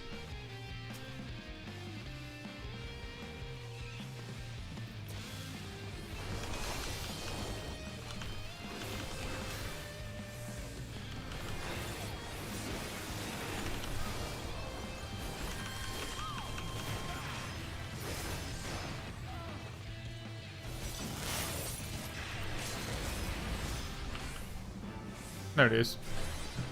Oh well. I don't think we won a single match of all this frontline stuff. Not that you need to win. I had fun. It's just this thing where you feel like you're doing really well, and then one of the other teams have just been farming Battle High for the entire match. Seems very common. And I know that it's a thing. I don't know how people do it. Because the thing is that to do it, you need to be overwhelmingly better than one of the other teams. Which, you like, how do you discover that you're beating one of the other teams that solidly that you can farm them like that? Because it feels like it's consistent, which is strange. Now, I think that's gonna be the last match. So if there's anything you guys want to talk about, then we can talk a little bit about that before we round off the stream. And also, I just turn off my brain when I play Frontline. That's fair. If you're doing that, then you might find it helpful to play a melee job, it appears. Melee jobs take 60% less damage. Which is ridiculous amounts of damage reduction. Like, just keep in mind, as far as I know, when this new PvP system was put into the game, I'm pretty sure that was a 0%. So they found out eventually that melee jobs, not just tanks, anything that is melee needs 60% damage reduction in Frontline to just be able to play. I'm gonna be good at Machinist in PvP. So Machinist in Frontline and Crystalline Conflict are slightly different. Most jobs are slightly different in Frontline, because the thing is that in most cases exchanges are in shorter bursts, and there are more time between them. So, for example, something like Black Mage, they can almost do, like, if you've ever seen a Black Mage in Crystalline Conflict, you know that while they can use their limit break a lot, it's not like it's always active. In Frontline, it's common enough that Black Mages are almost more likely to be in their limit break than not when in combat, because it's going to be available so often. Which means that your ability to use your limit break really well is much more impactful in Frontline than in Crystalline Conflict, because it's going to be available for more exchanges. The battle is longer, so you will benefit from using it more. Which of course means that doing the drill marksman spite or drill LB combo to get a kill from far away is more important. And that of course means that if you're playing Machinist in Frontline, given that ranged jobs only take 30% less damage, you have to risk a lot more to use Bioblaster. Like, Machinist's priority system is probably a lot different in Frontline, because you want to use analysis on drill. Bioblaster is just something you have to get out of the way. You just have to get it used because it's really dangerous to use it. Air Anchor is helpful, but I'm just gonna say that analysis on Chainsaw, like, if you use Chainsaw and magically hit all enemies in Crystalline Conflict, there is at best, like, split across all of them, there's a 15% chance that someone takes the 95% damage proc. 15%. If you shoot Chainsaw with analysis through, you know, a blob of 20 people moshing together to get an Onsal Hakair point, with 20 people there's a 60% chance that just one of them gets hit by the proc. But you're also doing 240,000 damage before damage reduction. But just because it's AoE, it's so important. So as a machinist, much of your gameplay is just like managing your charge timers and using drill and chainsaw optimally, is my experience at least. And then of course you want to throw in your bishop auto turret. You just want to throw it where the point is, like so you can prevent people from capturing and stuff like that, and do free damage. Scattergun you can use to yeet people off platforms or off bridges, as you saw. And blast charge is what you spend your time on in between. You will probably find that figuring out when and how to make use of your wildfire is going to make a big difference. Because now that people take a lot less damage, getting the kill is going to be a lot harder. Like, my best suggestion is try to figure out if you can do wildfire with 2 blast charge into analysis drill, because that can be done from further away than the scattergun drill combo. And then you do, you know, wildfire, blast charge, drill, limit break, because that adds, you know, an extra 12,000 to the burst, which you're gonna need.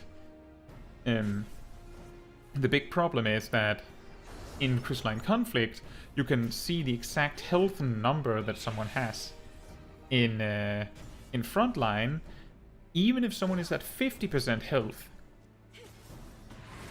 Marksman's Spike might not kill them, because, let's see, on tanks, it's going to do like 15,000 damage, so they need to be at like 25% health to die from it. On ranged, well, tanks and melee, you need to get them to like 25%. On ranged, you need to get them a little higher. Let's see, 30% off the damage. So that's like 27,000 damage, I believe. So that they have to be at around 50%, and they have to specifically, you know, have around 50,000 as their maximum. Otherwise, it won't work. So it's a lot of number crunching, because you want to get that Marksman's Spite to kill. Also, I like the really funny detail that the recast time is 10 seconds. So if someone somehow stops your cast, you need to wait 10 seconds to try again. I don't even know how you would do that. But I do think Machinist might be really good in Frontline. The thing is that if you manage to rack up a lot of kills, the main way you're going to see that reflected is that you're going to have an easier time killing one person of the enemy team. Because if you have battle high 5, I think, let me just check it. I think there's something about it. Nope, that's not what I wanted. Yeah, if you have battle high 5, your damage is going to be increased by 50%. So then suddenly Marksman's Spite does 54,000. Which means that you can more realistically assume the normal health thresholds in Crystalline Conflict apply. And the most helpful that is going to be, I think, is that because of the immense range on your limit break, you're going to have an easier time sniping an enemy with a lot of battle high, because they're going to be playing a lot safer. Like, they're going to be careful because they don't want to die. But they can only play so safe if they leave combat whenever they drop below 50% health, or 60% health even, then they're not going to be very helpful. So you simply, like, being the sniper somewhere that'll shoot them if they go in the danger zone can prevent a lot of enemies from doing what they want to do.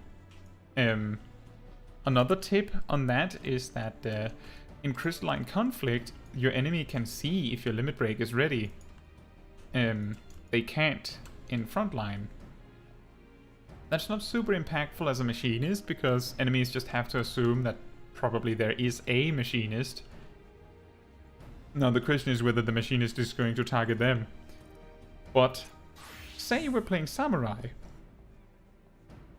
Basically, in Crystalline Conflict, when the samurai uses their chitin and puts the debuff that makes it so their limit break one-shots you, whether you need to be afraid of that is entirely dependent on whether or not the samurai has limit break, which means that some samurais will choose to not use it just because as long as their limit break is ready, people will second guess attacking the samurai when they use their defensive. Like, now it suddenly switches from being 25% less damage taken to being like 90%, because people will flat out stop attacking you entirely because they don't want to risk it.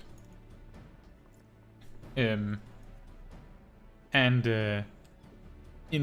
you can do that in Crystalline Conflict as a defensive maneuver, in Frontline, people don't know if your limit break is ready, so they can just... You can just act like you have it, like play extremely risky, as if you have it, and then people will be scared of attacking you. Like, when they get that debuff, they're going to spread on the off chance that you have limit break. Which also means that you're probably going to have a lot more opportunities to use it.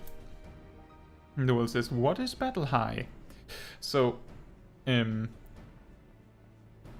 don't know if you saw, when I was in Frontline, there was around here, there was like a gauge with a flag. I believe it was here. Somewhere around this area, with a flag on it. And it would like increase and decrease. Whenever you get a kill in Frontline, you gain 10 points on that. When you get an assist, meaning someone died that you have attacked recently, then you get 2 points.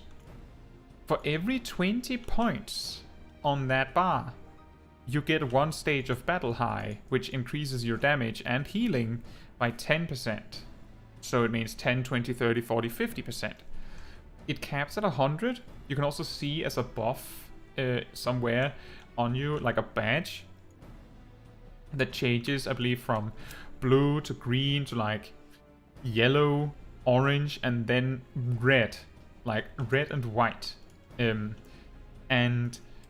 the red and white one is a battle high 5, which is the 50%. Now, if you die in Frontline, if you die, this bar, you just lose half of it, like immediately. If you have 100 points, you go down to 50. If you're at 50 points, you go down to 25.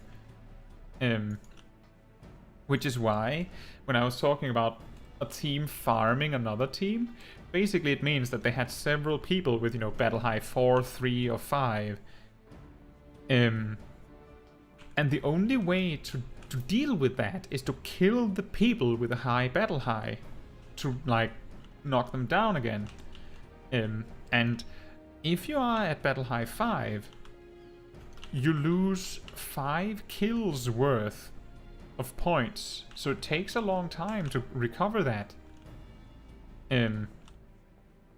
So not dying in Frontline is really important. It's probably more important to not die than to get kills.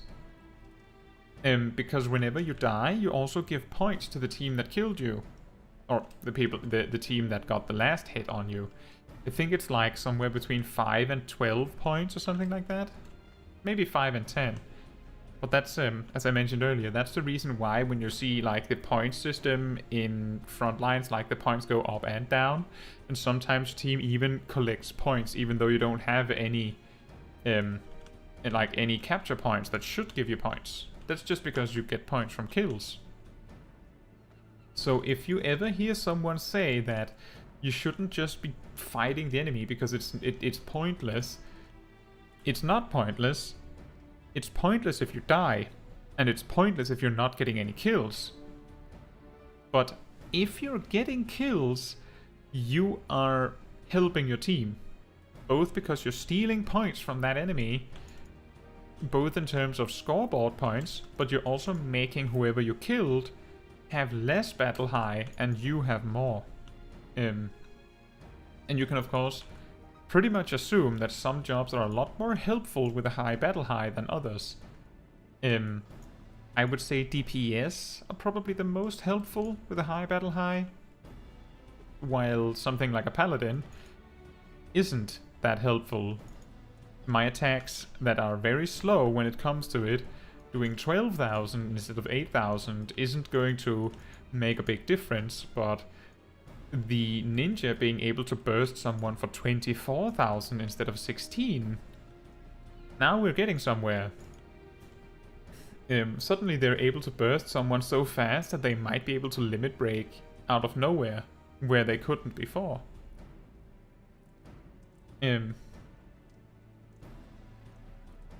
Yeah, my advice would be to, like, if you want to be a good DPS in Frontline, practice survival.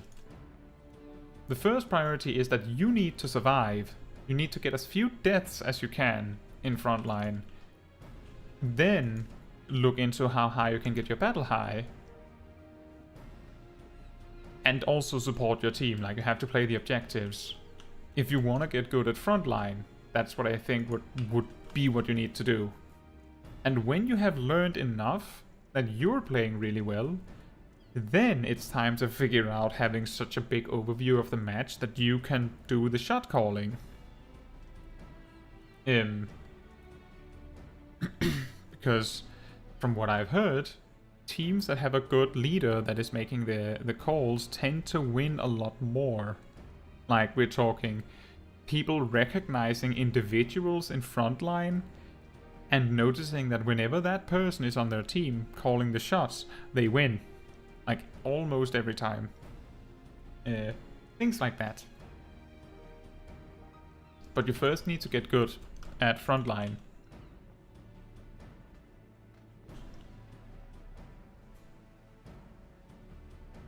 Now, is there anything else you want to talk about? Also, how far did you get with Machinist, Luel? Did you get to 90? Or did you pause your grinding? I understand if you did.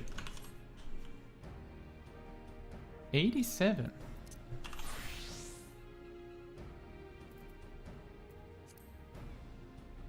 Well, I can certainly understand if the last like 6 levels are a bit boring.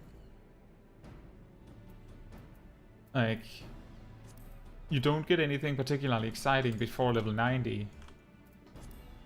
Like, I think Queen's Gambit, it's cool, but it doesn't do anything.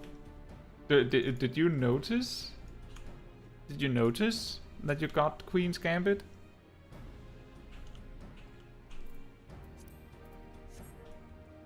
It's just the button that you'd press anyway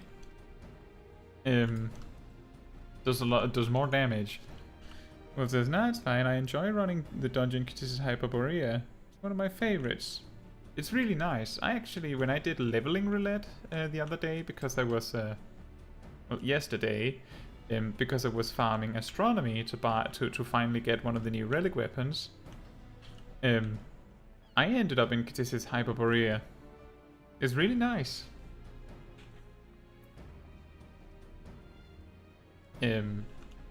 Have you gotten any of the relic weapons, Lowell, or have you not finished the Hildebrand story?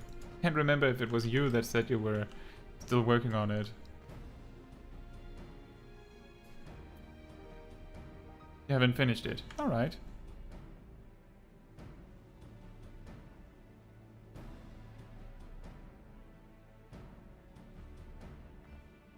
No, there's no rush. It's not like the relic weapons are particularly huge. Anyway, how do you get one? So, when your Hildebrand quest has reached the point that it is at now, like the new Hildebrand stuff in Endwalker, then this current patch's Hildebrand story starts somewhere around here. Something like this. I believe Nashu is standing here, something like that. When you finish that, all this, there will be a separate quest that you can take somewhere here in Razarhan. I believe around here, actually.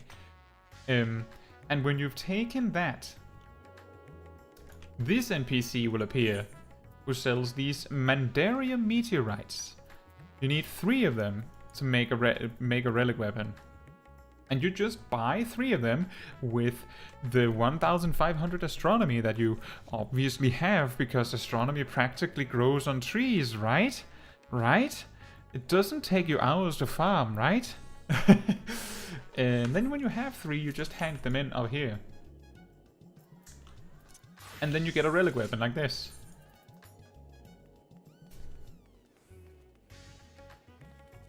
And that's it. That's really it. But remember, this is the first step. The rest of the story is just not here yet, because that's how relic weapons work. They get upgraded throughout the expansion. In fact, relic weapons will always be slightly behind whatever is best in the game. So that means that I believe when 6.3 rolls around and we get a new alliance raid, there's a good chance that these relic weapons will be able to be upgraded to, I think, 630. Maybe 630. I'm not 100% sure. It might be 630. But they will still be weaker than the 635 weapons that you can get from the Savage Raid.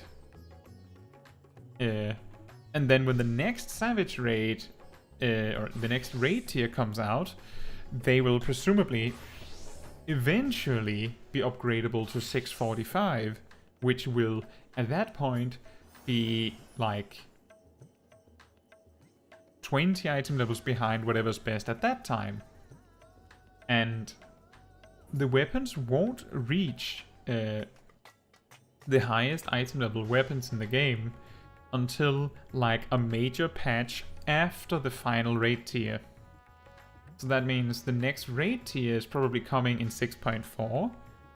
So the relic weapons will not be the best weapon in the game, for all jobs at least, before 6.5. Which would be like...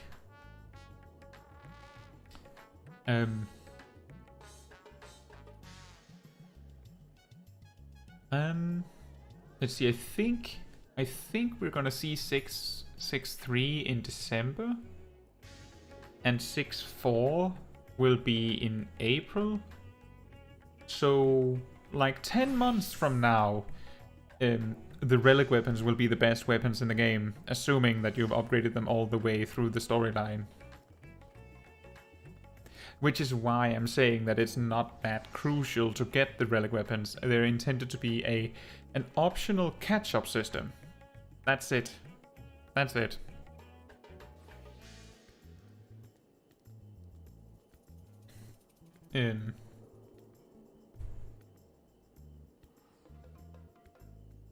Yeah.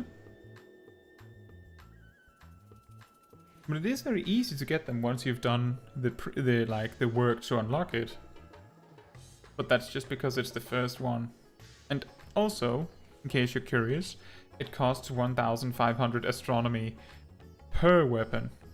So if you hypothetically wanted every single one, you're gonna need about 28.5 thousand astronomy.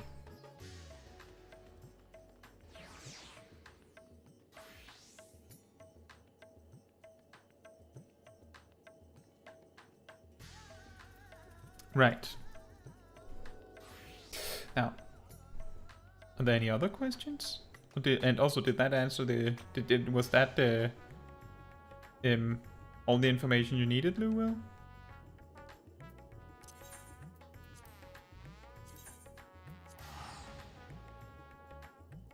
Awesome. So my best advice, if you're getting close to finishing the Hildebrand story, which can be hard to figure out, but I believe there's only 2 major parts in Endwalker. So if you see, you know, the whole Hildebrand intro sequence in Endwalker content of some kind, then you're close. By that point, you may want to stockpile astronomy if you aren't already. Try to make sure that you're close to 1,500, and if you need to, you know, spend a bit to not cap, stay over 1,500. So, like, my suggestion, if you're maxed, is to buy Pale Bloom Kutsu cloth. It appears to be worth a lot right now, at least in my data center. But don't buy for more than staying over 1,500. Yeah, that's pretty much it. That's the suggestion. Stay over 1,500. Don't be like me, who was trying to get the relic weapon on stream, only to find that I had a grand total of 4 astronomy.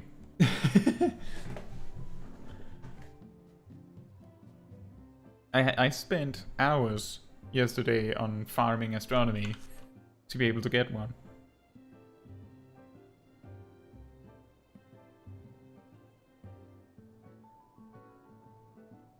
Yeah, I don't think there's any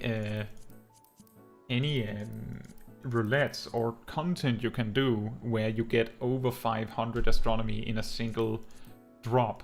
So that's why I'm suggesting you just stay over the requirement to buy a relic weapon. I think it's the most expensive thing you can buy for astronomy. So if you stay over that amount, you can buy anything you want for astronomy. On a whim. Alright.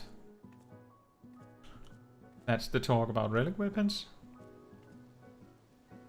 And I don't have anything else. So if there's no more questions, I think that's a good time to round off the stream. So, thank you all so much for watching. It's really interesting there was a lot of people passing through because I guess no one was able to PvP much. I think next week we're going to be doing Frontline instead of Crystalline Conflict to avoid this absurd queue time. Even if it's not that bad next week, it's just that I think that I'm really close to my target, which was 25. So if we don't have an absurdly long queue time, it might be doable. We might reach it. So that's probably what's gonna happen next week. Anyway, thank you all so much for watching, and good night, or good morning, or afternoon, depending on where you are in the world. And then I will hopefully see some of you on Saturday for Small Katsu Chachi Adventures in Main Quest. Yep. Good night.